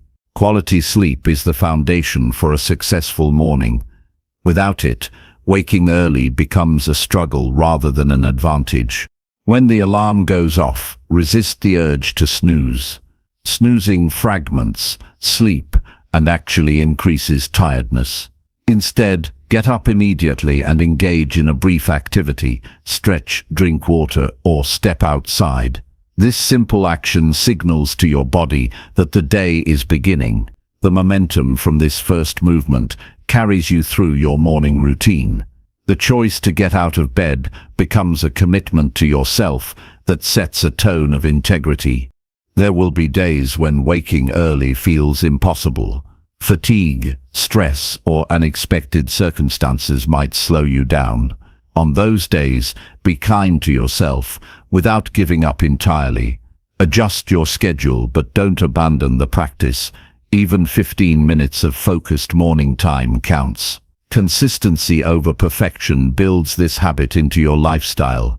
The goal is progress, not punishment. Owning your morning also impacts your long-term mindset. It trains patience, resilience, and self-control. It helps you prioritize what matters over what's urgent or distracting. It shifts your relationship with time from scarcity to abundance. The discipline you build in the early hours often spreads into other areas of your life, helping you face challenges with steadiness and purpose. Finally, owning your morning is a declaration of your commitment to growth. It's a daily choice to invest in yourself before the world demands attention. It's a moment of clarity when you decide what kind of day you will have, what kind of person you will be, and what kind of future you will build. That choice, repeated every morning, creates a foundation for a life defined by intention, focus, and fulfillment. The power to change your day and your world lies in the hours before most people wake. Claim them, use them, own them. Chapter 11. Practice gratitude to rewire your emotional state. Gratitude is one of the most powerful tools you have to change your emotional state, not just for a moment, but in a lasting and meaningful way. When practiced consistently, it begins to shift how you see the world, how you interpret your experiences, and how you respond to challenges. It brings your focus away from what's missing and toward what's already present. It helps quiet your internal noise and reminds you that even on hard days, something is still working in your favor. The human mind has a habit of noticing problems first. It scans for what's wrong, what's lacking, what might go wrong next. This survival instinct, while useful in danger, becomes destructive when left unbalanced. Gratitude introduces the necessary balance. It interrupts the spiral of negativity and brings your attention to what is good, what is working, what is meaningful. You don't need a perfect life to practice gratitude. You need only a willingness to shift your focus. The moment you start looking for something to appreciate, you begin training your mind to find more of it. That training changes how you feel, how you think, and how you behave. Your emotional state becomes less dependent on circumstances and more grounded in awareness. Gratitude is not denial of pain, it's clarity in the presence of it. It doesn't erase struggle, but it prevents struggle from becoming the whole story. When you begin your day with gratitude, you set the tone for everything that follows. You tell your mind where to focus. You stop rushing past your blessings. You begin seeing the value in small everyday moments. A breath of fresh air, a smile from a stranger, the fact that you have food, the ability to move your body, or simply another chance to grow. These things often go unnoticed, but they hold real weight when you begin to see them clearly. Gratitude reminds you that joy doesn't only live in big achievements, it lives in presence and perspective. To rewire your emotional state, gratitude must become a practice, not a passing feeling. That means creating space for it every day. Writing down 3 things you're grateful for each morning. Taking a quiet moment at night to reflect on what went right. Saying thank you to the people in your life, not just with words, but through your presence and attention. These simple acts are not trivial. They're training. They teach your brain to seek the positive, even in discomfort. Over time, this shapes your emotional landscape. Gratitude builds resilience because it creates emotional stability. When life feels uncertain or difficult, your mind will naturally want to focus on what's wrong. But if you've been practicing gratitude regularly, you'll have a mental anchor. You'll remember that this challenge isn't the whole picture. You'll see the support you have, the lessons available, the progress you've already made. This doesn't eliminate pain, but it gives you the strength to face it with steadiness. That steadiness is what separates people who break down under stress from those who grow through it. Gratitude also deepens connection.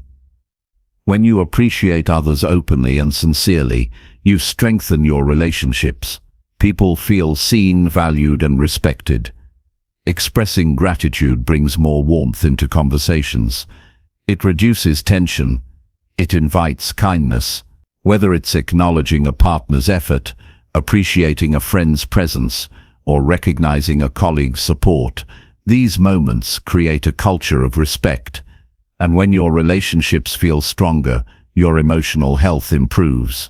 You don't have to wait for big moments to be grateful. Gratitude for the ordinary is what builds a lasting habit.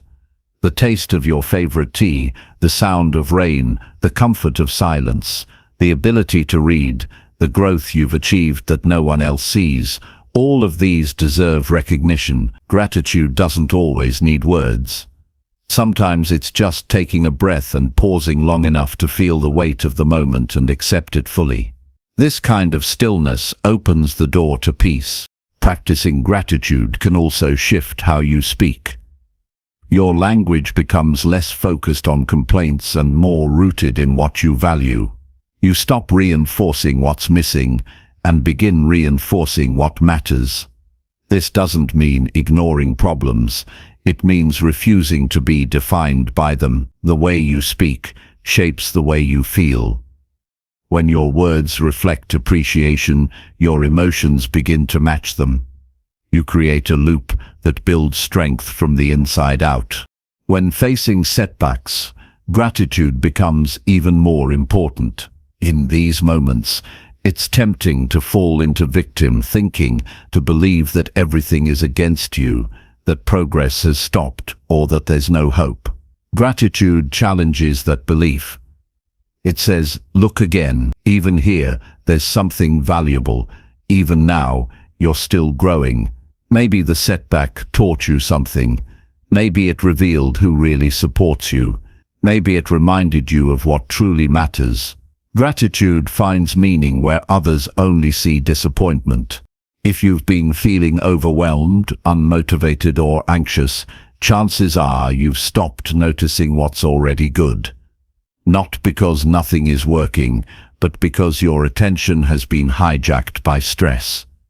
Gratitude can pull your focus back to what grounds you. It reminds you that you are not powerless, that there are still things you can choose, that not everything is broken. This shift won't erase all difficulty, but it will give you the mental and emotional space to handle it more clearly. There's also a deeper layer to gratitude. It humbles you. It reminds you that much of what you enjoy came from someone else's effort. Someone grew your food, built your home, cleaned your streets, taught your teachers. Someone forgave you. Someone stood by you. Someone made sacrifices that opened doors for your life to be what it is today. Gratitude acknowledges the invisible labor behind the scenes and keeps you connected to a larger human story. This awareness softens pride and strengthens compassion. Gratitude isn't about pretending everything is perfect.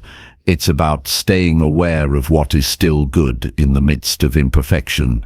It's about seeing light in dark places, not by denying the dark, but by refusing to let it block your view.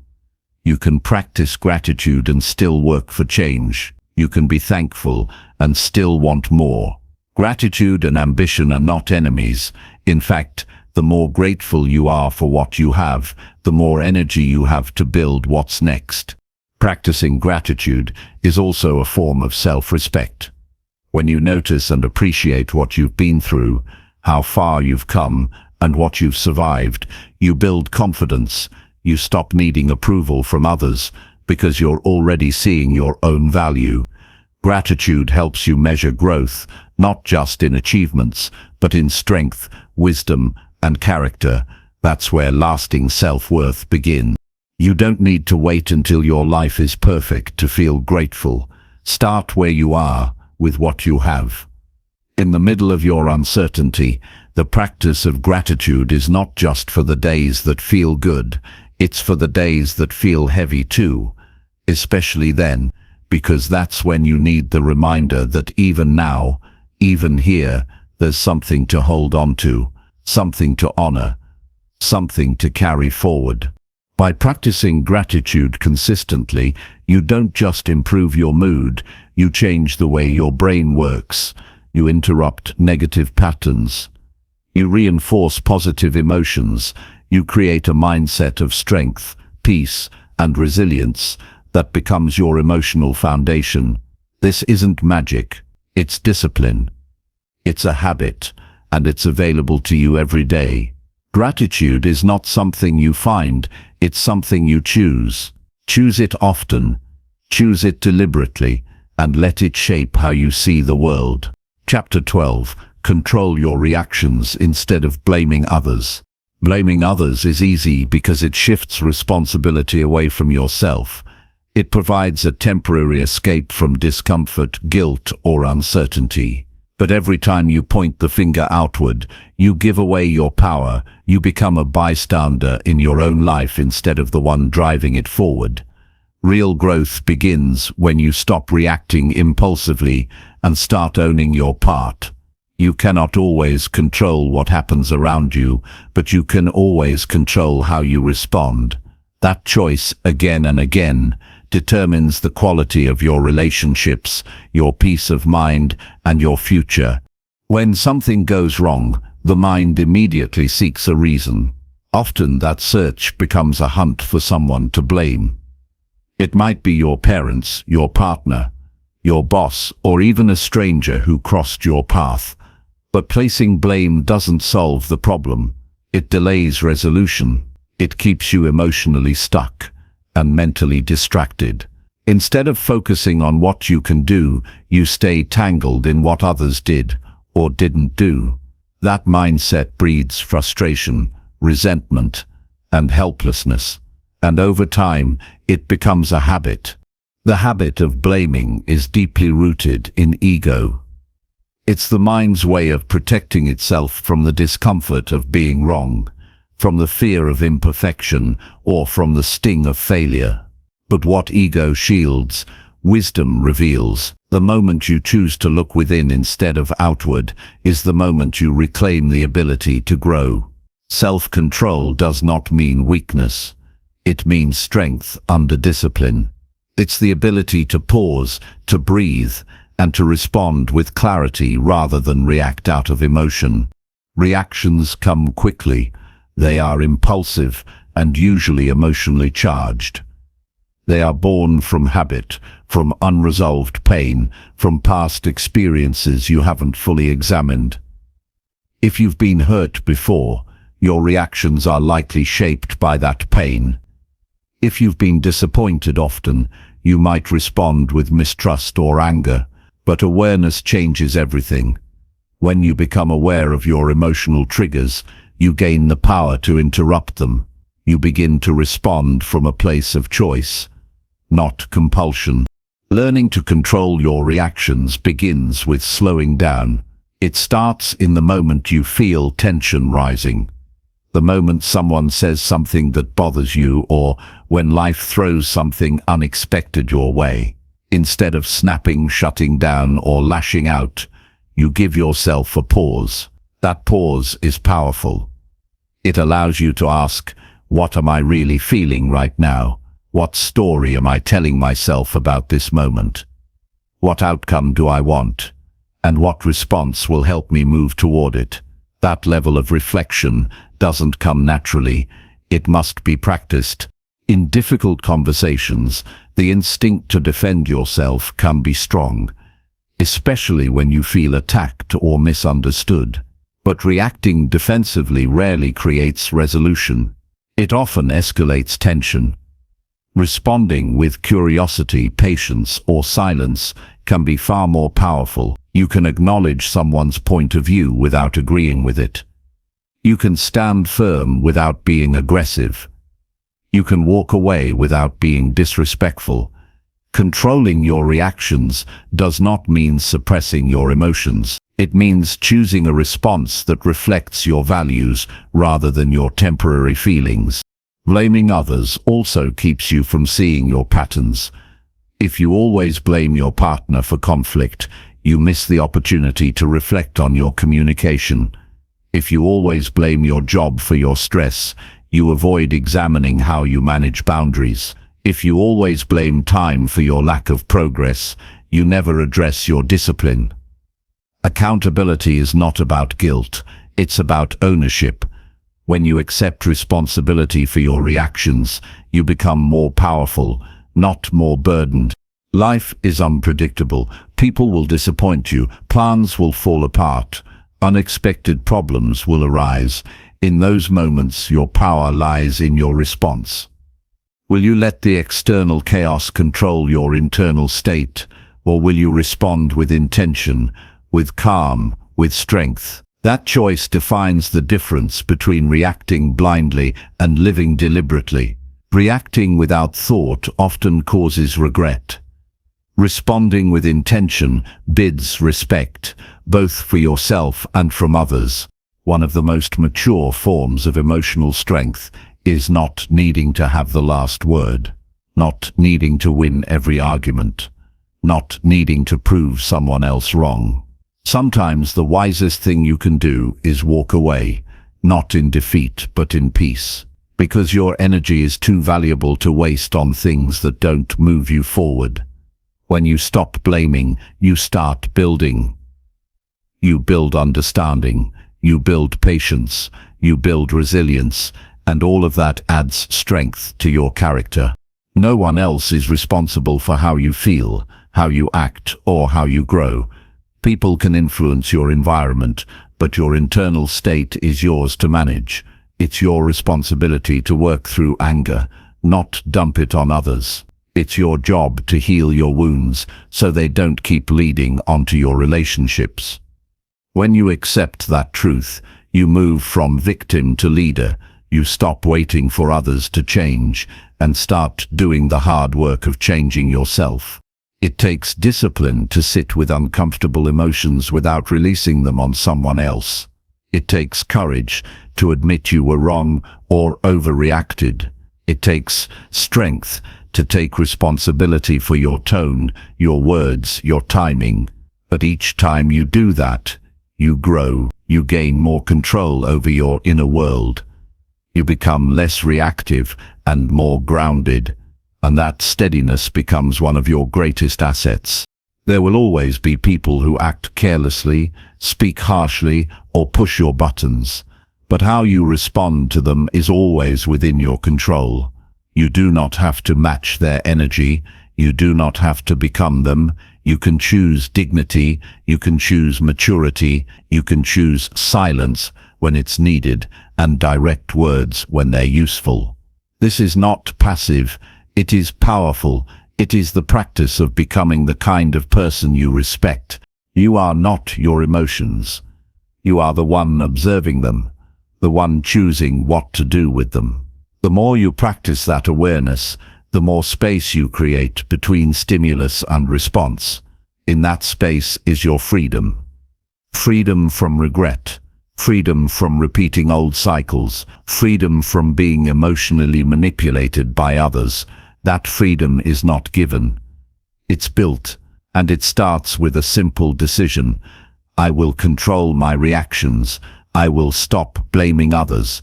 I will lead myself with strength. Blame keeps you focused on the past. Ownership moves you toward the future. Blame points fingers. Ownership points forward. Blame creates conflict. Ownership creates solutions. When you shift from blame to responsibility, you become a force of clarity and calm in a world that often thrives on noise. That calmness is not weakness. It's strength earned through self-awareness and discipline. It's a reflection of someone who has decided to live on their own terms. The next time you feel triggered, slow down, breathe, observe. Ask yourself what reaction will align with who you want to be, not what your emotions want you to do. In that moment, you'll feel the pull of habit and the possibility of growth. Choose growth, not because it's easy, but because it's necessary. Every time you do, you train your mind to follow your principles, not your impulses. That training is how you become emotionally free. That freedom is how you begin to shape your life from the inside out. Chapter 13. Stay consistent even when motivation fades away. Consistency is what builds the bridge between where you are and where you want to go. It is the act of showing up for your goals, even when the feeling of excitement has faded, even when the road becomes dull, and even when no one is watching. Motivation is temporary, and it cannot be relied on to carry you through the tough, boring, or lonely moments. It can spark action, but it cannot sustain it. That is the role of discipline, structure, and commitment. When motivation disappears, what remains is your choice to keep going anyway, not because it's fun, but because it's necessary. There will be days when everything feels heavy, days when progress feels invisible, and effort feels wasted. These are the moments when most people stop. Not because the goal is unreachable, but because their actions depended too much on emotion. Consistency is the antidote to this pattern. It is the habit of returning to your work, your health, your priorities, regardless of how inspired you feel. You wake up, and you do what needs to be done. You stop negotiating with excuses. You stop waiting for perfect conditions. You stop listening to the voice that tells you today doesn't matter. When you rely on motivation alone, your results will always be unstable. You will have good weeks and bad weeks, productive days followed by empty ones, promises made and broken. But when you commit to consistency, your progress becomes reliable. You take control of your habits. You create structure that supports your goals. You learn that success is not about one big burst of effort. It is about steady, repeated steps that build momentum over time. The strongest people are not always the most talented or the most excited. They are the most consistent. You will be tempted to stop. You will question whether it's worth it. You will doubt your abilities, your pace, and your path. But consistency is not about never doubting. It is about not letting doubt decide for you. You keep showing up. You keep putting in the work. You keep adjusting without quitting. Progress doesn't come in a straight line. Some days feel flat. Some days feel like setbacks. But the person who keeps going eventually surpasses the person who only moves when conditions are perfect. Consistency builds character. It teaches patience, humility, and endurance. It shows you what you're made of when things stop being exciting. It strengthens your ability to trust yourself. Every day you follow through on what you said you'd do. You build integrity. You send yourself a message that your word matters, even when no one is there to see it. That kind of self-trust is rare. It's quiet, but it's powerful. It makes you reliable. It makes you strong from the inside out. There will be routines that feel boring, tasks that feel repetitive, progress that feels invisible. These are the moments where consistency matters most. You show up for the process, not just the outcome. You stop chasing constant results and start focusing on who you are becoming. That shift in mindset turns ordinary days into meaningful steps forward.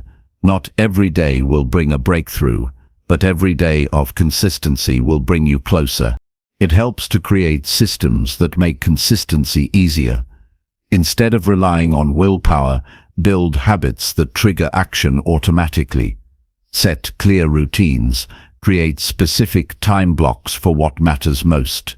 Limit decisions and distractions.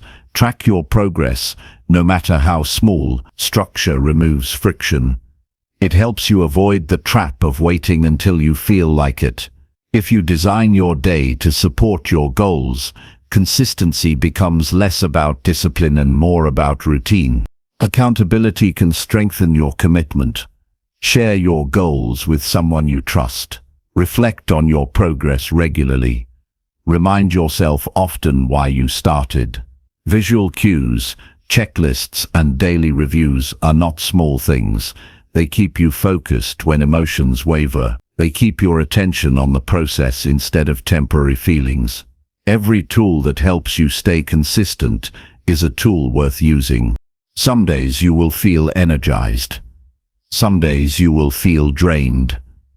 The difference between those who succeed and those who stay stuck is not how they feel, it's how they act despite how they feel. Consistency is about taking the next step even when you're tired, showing up for the workout even when you're unmotivated, writing the page even when inspiration is silent, staying committed even when results are not visible. You keep moving, even if it's slower than yesterday, because slow progress is still progress. It still counts. You must stop expecting to feel ready all the time. Readiness is not a requirement. Commitment is. If you wait for everything to feel right before you act, you'll wait forever. Life will always give you reasons to delay. Discomfort is not a signal to stop. It is proof that you're growing. Consistency requires the maturity to act even when it's hard, the resilience to start again when you fall off track, and the humility to keep going even when it's not glamorous. When you stay consistent, your identity begins to change. You stop seeing yourself as someone who only follows through when things are easy. You start seeing yourself as someone who is reliable, focused, and strong. That identity shift becomes fuel. It makes you proud of your discipline. It turns effort into a reflection of who you are, not just what you want. And that self-image will carry you through future challenges. It's not about being perfect. You will miss days, you will get distracted, you will fall short. But consistency is not about never falling, it's about getting back up without delay. The quicker you return to your routine, the less damage is done. One missed day is a break. 2 missed days is the start of a new habit. Protect your streak. Protect your structure. You worked hard to build it. Don't throw it away over one bad day. There is freedom in consistency. When you no longer depend on how you feel to do what's right, you gain a sense of stability. You reduce decision fatigue. You avoid guilt and regret. You build a rhythm that carries you forward even when life gets heavy. That rhythm is your foundation. It keeps you grounded. It keeps you sharp. It keeps you moving when motivation is nowhere to be found. Eventually, you stop needing constant reminders. The habit becomes part of you. What was once difficult becomes normal. What was once a struggle becomes second nature, and that transformation only happens through repetition. You cannot think your way into success. You must act your way into it, daily, deliberately, repeatedly. There are no shortcuts, no hacks that replace the value of consistency. It's the least glamorous part of success, but it's the most important. The world is full of talented people who never finish, excited people who never follow through, and motivated people who never build anything lasting. What they lack is not skill, it's consistency. The difference between average and excellent is often just this: who kept going. No one will stay motivated forever, but anyone can stay consistent. That decision is always available. That action is always within your control, and every day you choose to act, regardless of how you feel, you become more disciplined, more capable, more unstoppable. Stay consistent, especially when you don't feel like it. That's when it matters the most. That's when the transformation happens. That's how you rise. Chapter 14. Reflect on your day before going to sleep. Each night before you fall asleep, you are given a powerful opportunity to check in with yourself in a way that few people take advantage of. The world grows quiet, distractions fade, and your mind finally has space to review the day you just lived. This moment of reflection is not a luxury, It's a practice that can sharpen your awareness, strengthen your discipline, and bring clarity to your journey. If you want to grow steadily, if you want to be more intentional with your time, and if you truly want to change how you live, the day must not end without a review. Reflecting on your day is not about overthinking or reliving your mistakes. It is about learning from experience, instead of letting it pass without meaning. Each day holds lessons, some obvious, some subtle. But if you never pause to examine what happened, how you behaved, what you felt and why you reacted the way you did, you lose the chance to improve. The point is not to judge yourself, but to understand yourself more deeply and take responsibility for your own development. Before going to sleep, ask yourself a few direct questions. What did I do well today? What did I avoid that I should have faced? How did I treat others? Was I patient or reactive?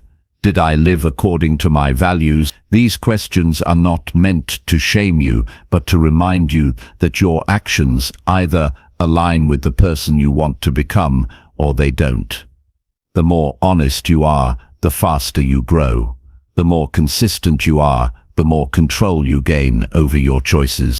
The benefit of reflection at night is that it sets the tone for your rest and your next day. If you go to sleep unaware, rushed, or filled with unresolved stress, you carry that tension into your sleep and into the following morning. But when you pause and reflect, you give your mind closure. You send a clear message to yourself that the day had structure, meaning, and personal involvement. You didn't just live the day, you learned from it. You noticed it. You were present for it. Reflection builds inner order. It sharpens self-awareness. It allows you to track patterns in your behavior, your thoughts, and your emotional responses. If you always feel anxious on certain days or irritable after certain interactions, reflection helps you see the triggers. Once you see them clearly, you can begin to change them. Without this awareness, you repeat the same patterns without even noticing. That awareness turns repeated mistakes into valuable lessons. You can reflect in silence or with a pen in hand. You can ask yourself a single question or write a full page. What matters is that you stay consistent. The goal is to create space to review how you lived, not to impress anyone or to perform, but to quietly hold yourself accountable. In this process, even small wins become visible. A difficult conversation you handled with maturity, a decision you made that you used to avoid, a habit you followed through on. These are the bricks that build confidence, and they often go unnoticed unless you slow down to see them. Nighttime reflection also helps you release the weight you don't need to carry. Some things didn't go well. Some words were poorly chosen. Some moments were wasted, but they don't need to stay with you all night. Acknowledge what happened. Accept responsibility. Forgive yourself, and commit to doing better tomorrow. Holding on to regret without reflection leads to guilt, but reflection turns regret into resolve. It gives your mind a way to close the day with peace instead of tension. In a fast-moving world, most people rush into sleep the same way they rush through everything else, scrolling, distracting, numbing. But these habits prevent you from truly finishing your day. They leave you with open loops in your mind, unresolved thoughts, and no sense of closure. When you replace this with reflection, you regain mental clarity. You slow down, you connect with yourself. You put the day into perspective and allow your mind to rest. The days you reflect are the days you grow. It's not about doing more, it's about noticing more. Being aware of where your time went. Recognizing what drained you, celebrating what energized you. These observations give you insight to design your future days with more intention. If you notice you wasted hours on distractions, you can make a change. If you realize you avoided something difficult, you can plan to face it. Without reflection, improvement is blind. With reflection, improvement becomes intentional. Some nights your reflection will bring pride. Some nights it will bring discomfort. Both are useful.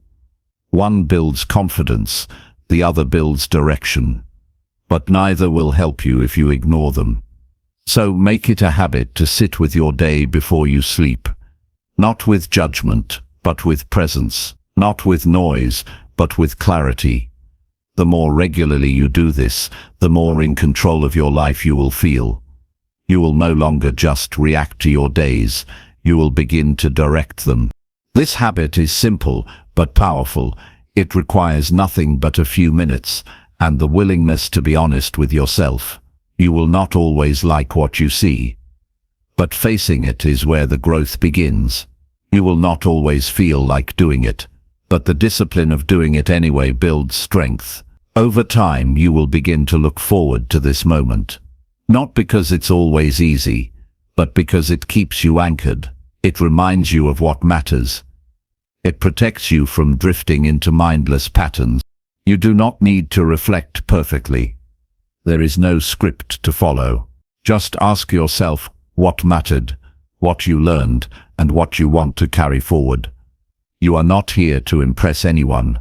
You are here to become someone you respect.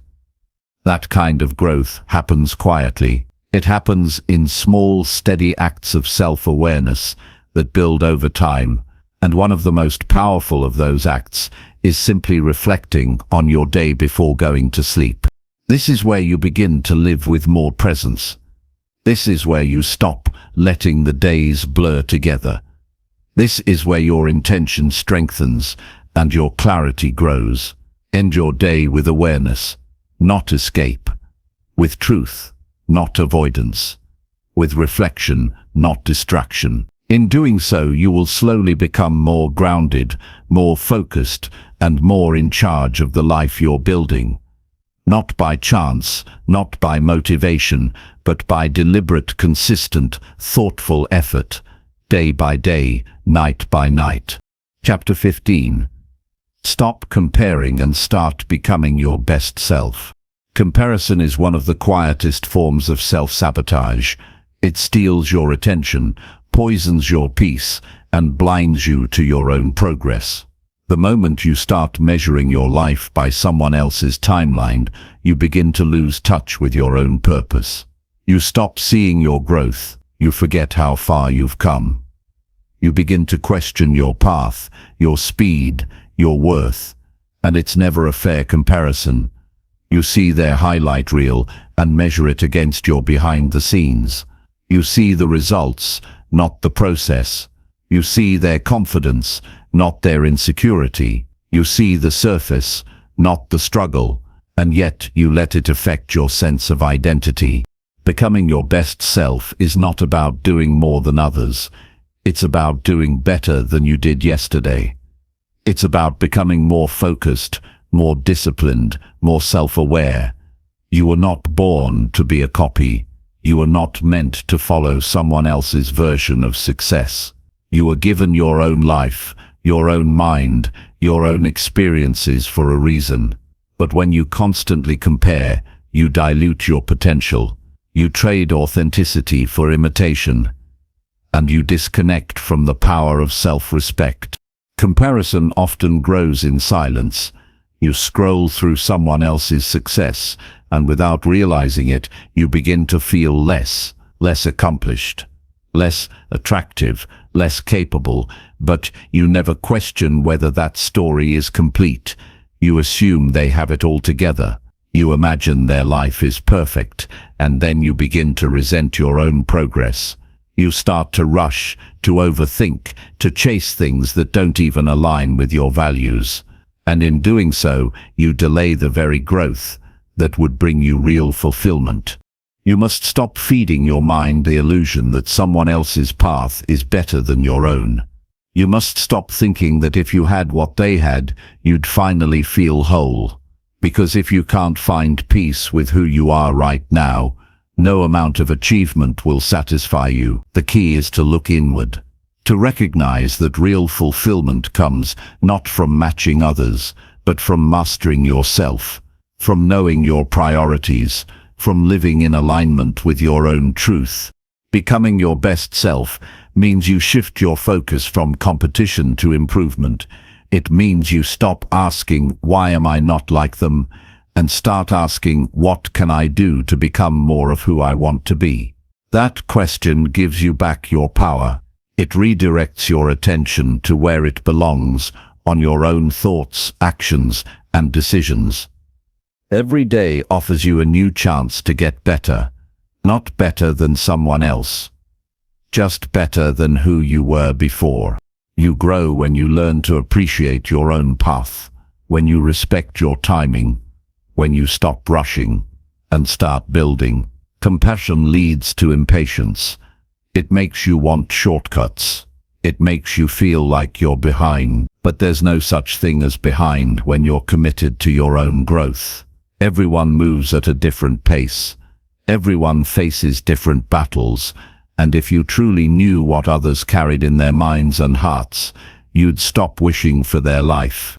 To break free from comparison, start by recognizing your triggers. Pay attention to what environments or habits make you feel inferior. Maybe it's certain people, certain apps, certain conversations. Don't pretend those things don't affect you. They do, and the more honest you are about their impact, the more intentional you can be in managing them. Protect your focus. Limit what distracts you. Reclaim your energy. That space is where your best self begins to form. It also helps to write down your wins. Track your progress. Celebrate small steps. Don't wait for someone else to notice. Don't depend on external applause. Learn to validate yourself. Learn to take pride in your discipline, your effort, your consistency.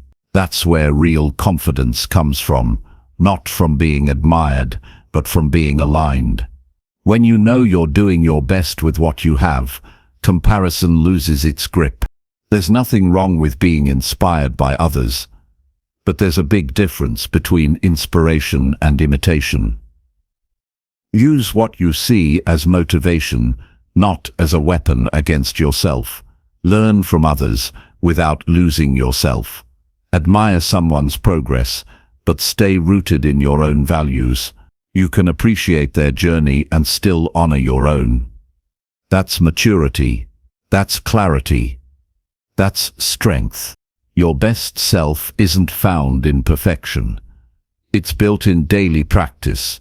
It's shaped by habits, by decisions, by honest self-reflection.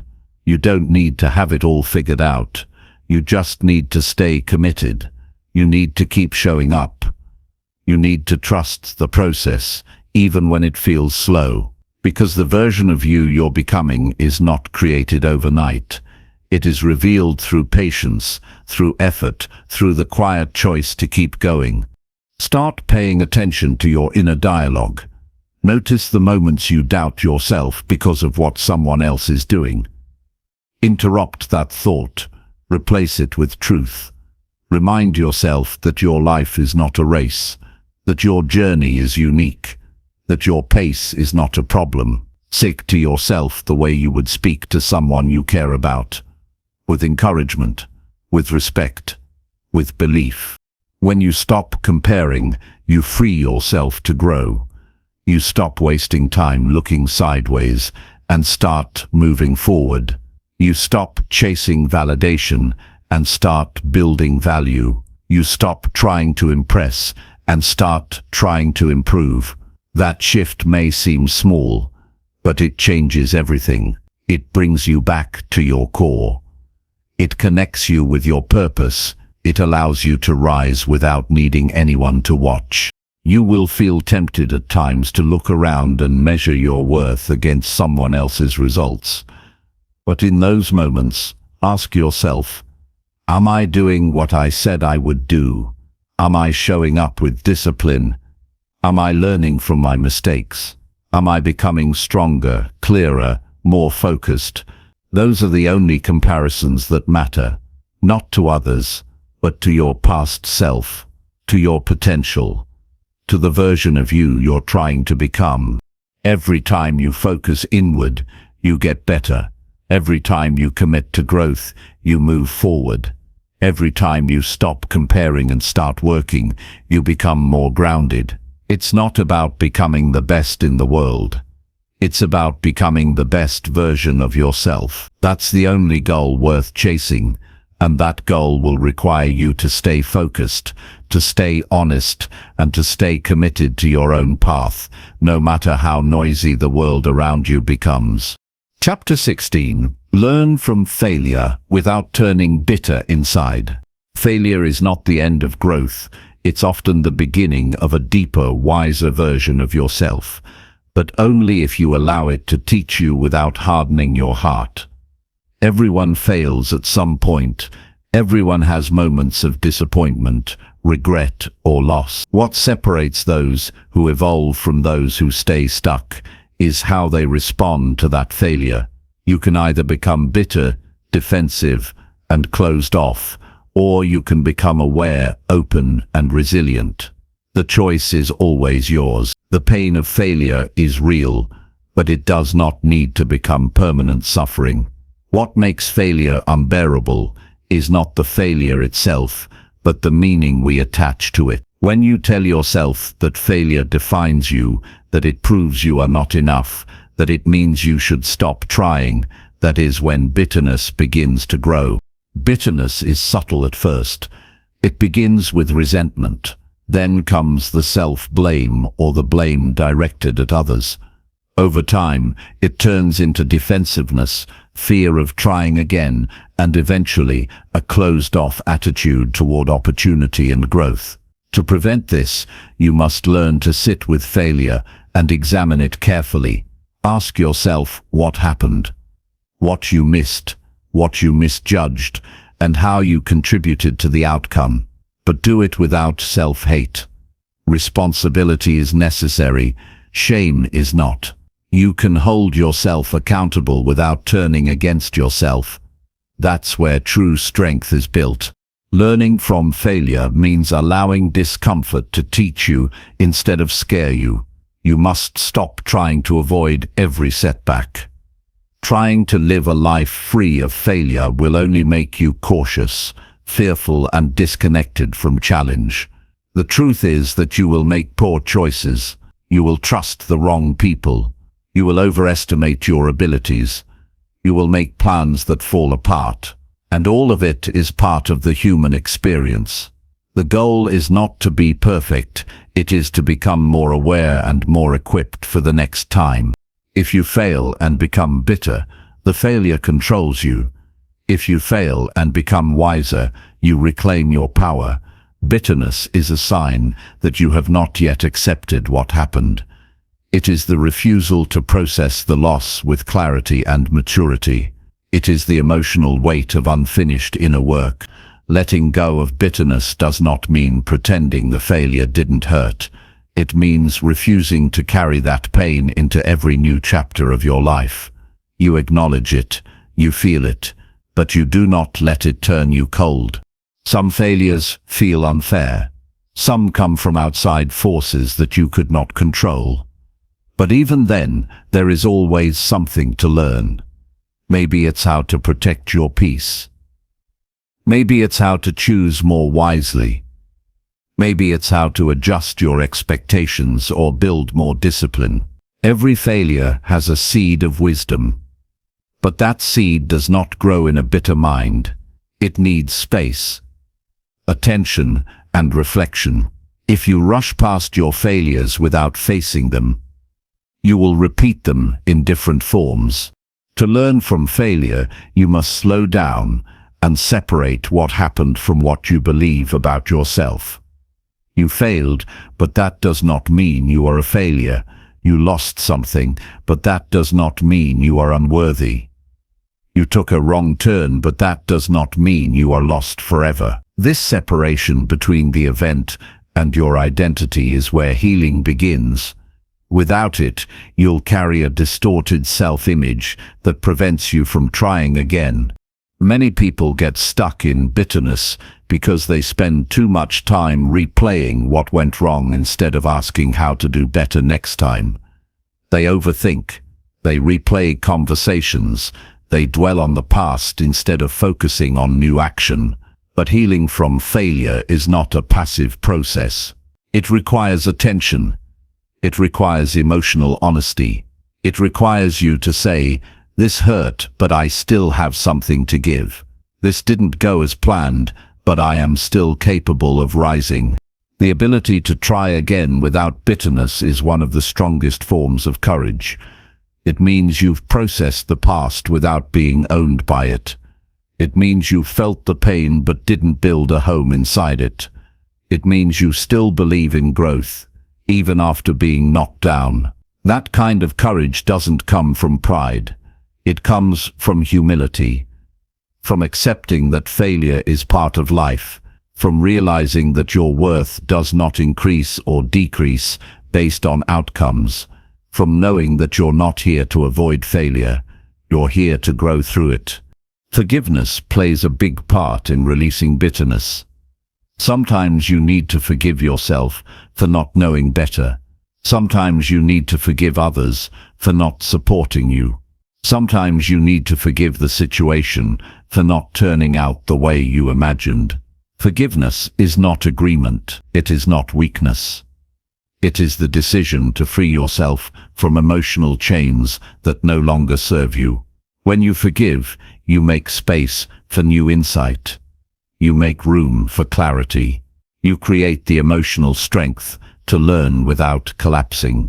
You must give yourself permission to be both wounded and worthy, to be both disappointed and determined. The two can exist at the same time. You don't have to choose between feeling the pain and moving forward. In fact, feeling the pain is what allows you to move forward. Ignoring it only delays your growth. Pushing it away only deepens the bitterness. Facing it is what transforms it. You also need to change how you define failure. Most people define it as a result. But failure is not the end result. It's part of the process. You failed when you didn't try. You failed when you gave up. You failed when you avoided the lesson. But if you tried and fell and you reflected and adjusted, then you did not fail. You evolved. This shift in mindset helps you stop fearing failure. It helps you begin to use it, to embrace it, to respect it for what it is, a demanding but valuable teacher. You must also be careful who you listen to after failure. Some people will shame you, some will project their own fears onto you, some will see your failure as confirmation that success is impossible, but their words are not your truth. Be selective with the voices you allow into your recovery. Surround yourself with people who support growth, not perfection, who hold you accountable, not hostage, who believe in the long road, not just the shortcuts. In the end, the way you respond to failure says more about you than the failure itself. Do you take ownership, or do you blame? Do you reflect, or do you run? Do you rise, or do you retreat? Your answer shapes the next version of yourself, and with each response, you are either getting closer to who you want to be, or drifting further away. The goal is not to live without failure. The goal is to live without letting failure become your identity, to fall and rise again without bitterness, to grow through the pain instead of avoiding it, to become emotionally stronger, mentally clearer, and more grounded after every setback. Because life will test you. It will challenge your beliefs. It will confront your plans. But if you are willing to learn instead of harden, to reflect instead of resent, you will not just recover, you will rise better than before. A clear goal gives your energy a target. It narrows your attention and filters your decisions. It tells you what to say yes to and what to ignore. Without it, every distraction looks important. Every delay feels acceptable. Every excuse sounds valid. But once you write down a specific goal, your priorities shift. Your time becomes more valuable. Your effort becomes more focused. You're no longer just reacting to life. You're building something on purpose. Chapter 17. Set clear goals and review them every day. When your goals are vague, your progress will always feel uncertain. If you want to move forward with clarity, you need to define exactly what you are moving toward. Most people say they want success, peace, growth, or freedom, but they rarely take the time to write down what that actually looks like. Without definition, your ambition floats. It doesn't land. It doesn't stick. You stay busy but unfocused. You stay active but unaligned. To change that, you must take ownership of your direction by setting clear goals and reviewing them every day with focus and intention. Once your goals are clear, they must become visible. A goal that lives only in your mind will fade. Your mind is busy. It's filled with responsibilities, noise, and uncertainty. If your goals are not written down, they will not be protected. Write them out clearly. Keep them in front of you. Use a notebook, a digital reminder, or a simple card you carry in your pocket. Don't rely on memory. Rely on commitment. The act of reviewing your goals daily keeps them alive. It reminds you of what matters most. It keeps your focus sharp, even when life gets noisy. You don't need to spend hours every day planning. A few focused minutes can be enough. Read your goals. Ask yourself how your actions today will bring you closer to them. Track what moved you forward and what held you back. This is not about perfection, it's about awareness. Daily review turns intention into alignment. The first step is to be honest about what you truly want, not what others expect, not what sounds impressive, not what you think you should want to fit in, but what deeply matters to you. That kind of honesty takes courage, because real goals challenge your comfort. They require effort, structure, and daily discipline. But the more aligned your goals are with your values, the more power they give you. You wake up with direction. You end the day with purpose. When you review your goals daily, you also train your mind to see opportunities that align with them. Your brain starts to filter the world through a more intentional lens. You notice people, ideas, and chances that move you closer to your target. Without that daily reminder, it's easy to miss these opportunities. You get lost in the noise. You chase distractions. You settle for comfort instead of pushing for progress. Many people write down goals once at the beginning of the year and never look at them again. Then months pass and they wonder why nothing has changed. Goals are not magic. They don't work unless you do. They require consistent attention. If a goal is important enough to set, it is important enough to revisit. If it's worth dreaming about, it's worth working toward every single day. That's how discipline is built, not by occasional inspiration, but by daily alignment. Clarity also helps you say no more easily. When you don't know what you're aiming for, it's hard to set boundaries, but when your goals are clear, your boundaries strengthen. You protect your time, your energy, your attention. You stop spending hours on things that don't move you forward. You stop giving your best effort to tasks that mean nothing. You become intentional, not just busy. Goals without review become background noise. You might remember them occasionally, but you won't prioritize them. But when you look at them daily, they become part of your identity.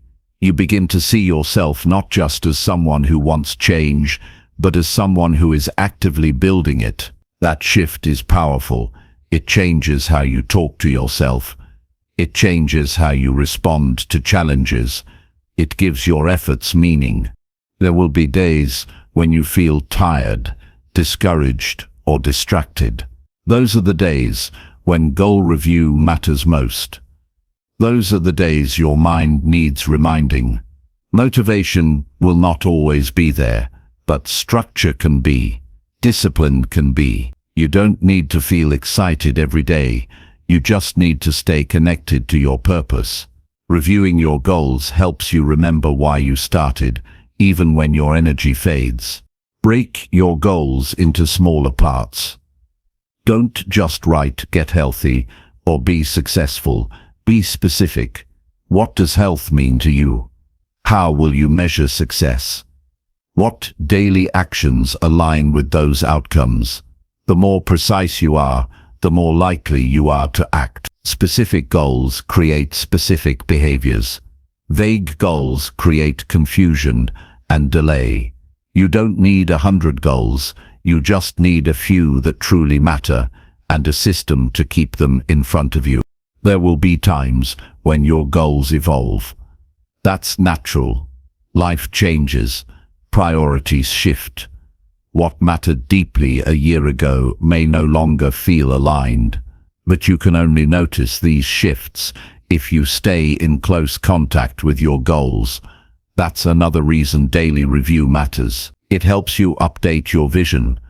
It helps you stay honest about what still drives you. It helps you avoid working hard on the wrong things for too long. You don't need a complicated system. Simplicity creates consistency. Start each day by reading your goals. Reflect on what you can do today to move forward. End each day by reviewing what you actually did. That's it. Just that simple practice creates momentum. It helps you course correct when you drift. It reminds you that every day counts, that every choice adds up, that the life you want is not found in giant leaps. It's built one clear, consistent step at a time. Some people avoid setting goals because they fear failure. They fear being disappointed. But avoiding goals is not protection, it's disconnection. Without goals, you drift. You settle, you become reactive instead of proactive. But when you define a goal, you reclaim your direction. You decide that your life matters enough to plan for it, that your effort is worth organizing, that your future is worth shaping. A clear goal is a promise to yourself. A daily review is proof that you intend to keep it. You don't need to be perfect. You don't need to always get it right. You just need to stay engaged, stay honest, stay willing to adjust. Keep your vision in front of you. Keep your focus on what matters. The results will come not from wishing or waiting, but from clear action taken over time. Chapter 18. Remove distractions that waste your energy daily. When your goals become part of your daily mindset, you start to live differently. You make better decisions. You take smarter risks. You push through resistance with more ease. You become more intentional, more productive, and more grounded. And that is how progress happens. Not in dramatic moments, but in steady effort, built on clarity, reviewed with discipline, and lived with purpose. Distractions are not always obvious. Some are disguised as obligations. Others appear as entertainment, comfort, or even productivity. But they all share the same effect.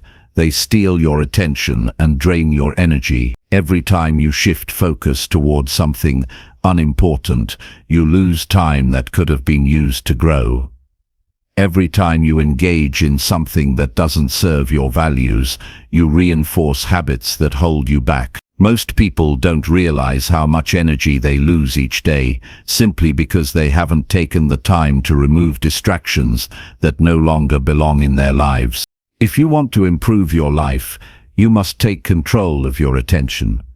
Your ability to focus determines your progress, and in a world full of noise, your focus becomes your greatest competitive edge. It allows you to go deep while others remain shallow. It allows you to finish what you start while others are pulled in 1,000 directions. But this kind of focus doesn't happen by accident. It must be protected. You must learn to say no to things that pull you away from your values, your purpose, and your goals. Start by identifying the distractions that consume your mental space. These could be apps you open without thinking, conversations that go nowhere, or habits that numb your mind instead of restoring it. Write them down. Be specific. Don't just say phone or social media. List exactly what you do, when you do it, and how it makes you feel afterward. Awareness is the first step toward discipline. If you don't track what drains you, you'll never fully understand what you're giving away. To take back control, you must simplify your environment. Design your space in a way that encourages focus. Remove clutter. Turn off notifications that do not add value. Block out time for deep work and protect it fiercely. Use tools only if they serve your clarity. Your environment shapes your habits. If you surround yourself with distractions, you will act distracted. If you surround yourself with purpose, you will act with intention. There is a cost to distraction. Every time you check your phone while doing deep work, you reset your brain's focus. Every time you say yes to something out of guilt, you say no to something meaningful. Every time you let someone else's urgency become your priority, you lose a piece of your own momentum. The price is not always visible, but it adds up. Distraction creates delay. Delay creates frustration, and frustration weakens your motivation over time. Many people underestimate how much emotional energy is wasted on things they can't control. Gossip, news cycles, comparison, arguments, and passive scrolling, all of these create mental fatigue. They keep your mind busy but unfocused. They fill your day but not your life. And while you may feel stimulated, you are not fulfilled. Removing these distractions does not mean disconnecting from the world. It means choosing what truly deserves your energy. You must also learn to be okay with missing out. Not everything needs your attention. Not every event needs your presence. Not every conversation needs your voice. The fear of missing out is a distraction in itself. It convinces you that being everywhere is better than being effective. But effectiveness comes from depth, not speed. From doing fewer things with more attention. From choosing wisely, not widely. The less you chase, the more grounded you become. Another powerful way to reduce distraction is to create rituals. When your day has structure, your mind has fewer decisions to make. You waste less energy wondering what to do next. You know when to work, when to rest, when to reflect, and the more consistent your routine becomes, the more productive your focus becomes. You move with rhythm. You stay grounded in your priorities. Distractions lose their grip because your actions already have purpose. Also, take inventory of the people you engage with daily. Some lift your energy, others drain it. Some encourage your focus, others interrupt it. This doesn't mean you cut everyone off. It means you become more deliberate with how you spend your time. Boundaries are not selfish. They are necessary. If you constantly allow your schedule to be hijacked, your progress will always feel out of your hands. Make space for those who bring clarity, not confusion. Many distractions are fueled by emotion, boredom, anxiety, self-doubt. You must become aware of what you're trying to avoid when you seek distraction. What are you running from when you open your phone for the 5th time in an hour? What thoughts are you trying to silence when you scroll through endless content? What discomfort are you postponing when you busy yourself with things that don't matter?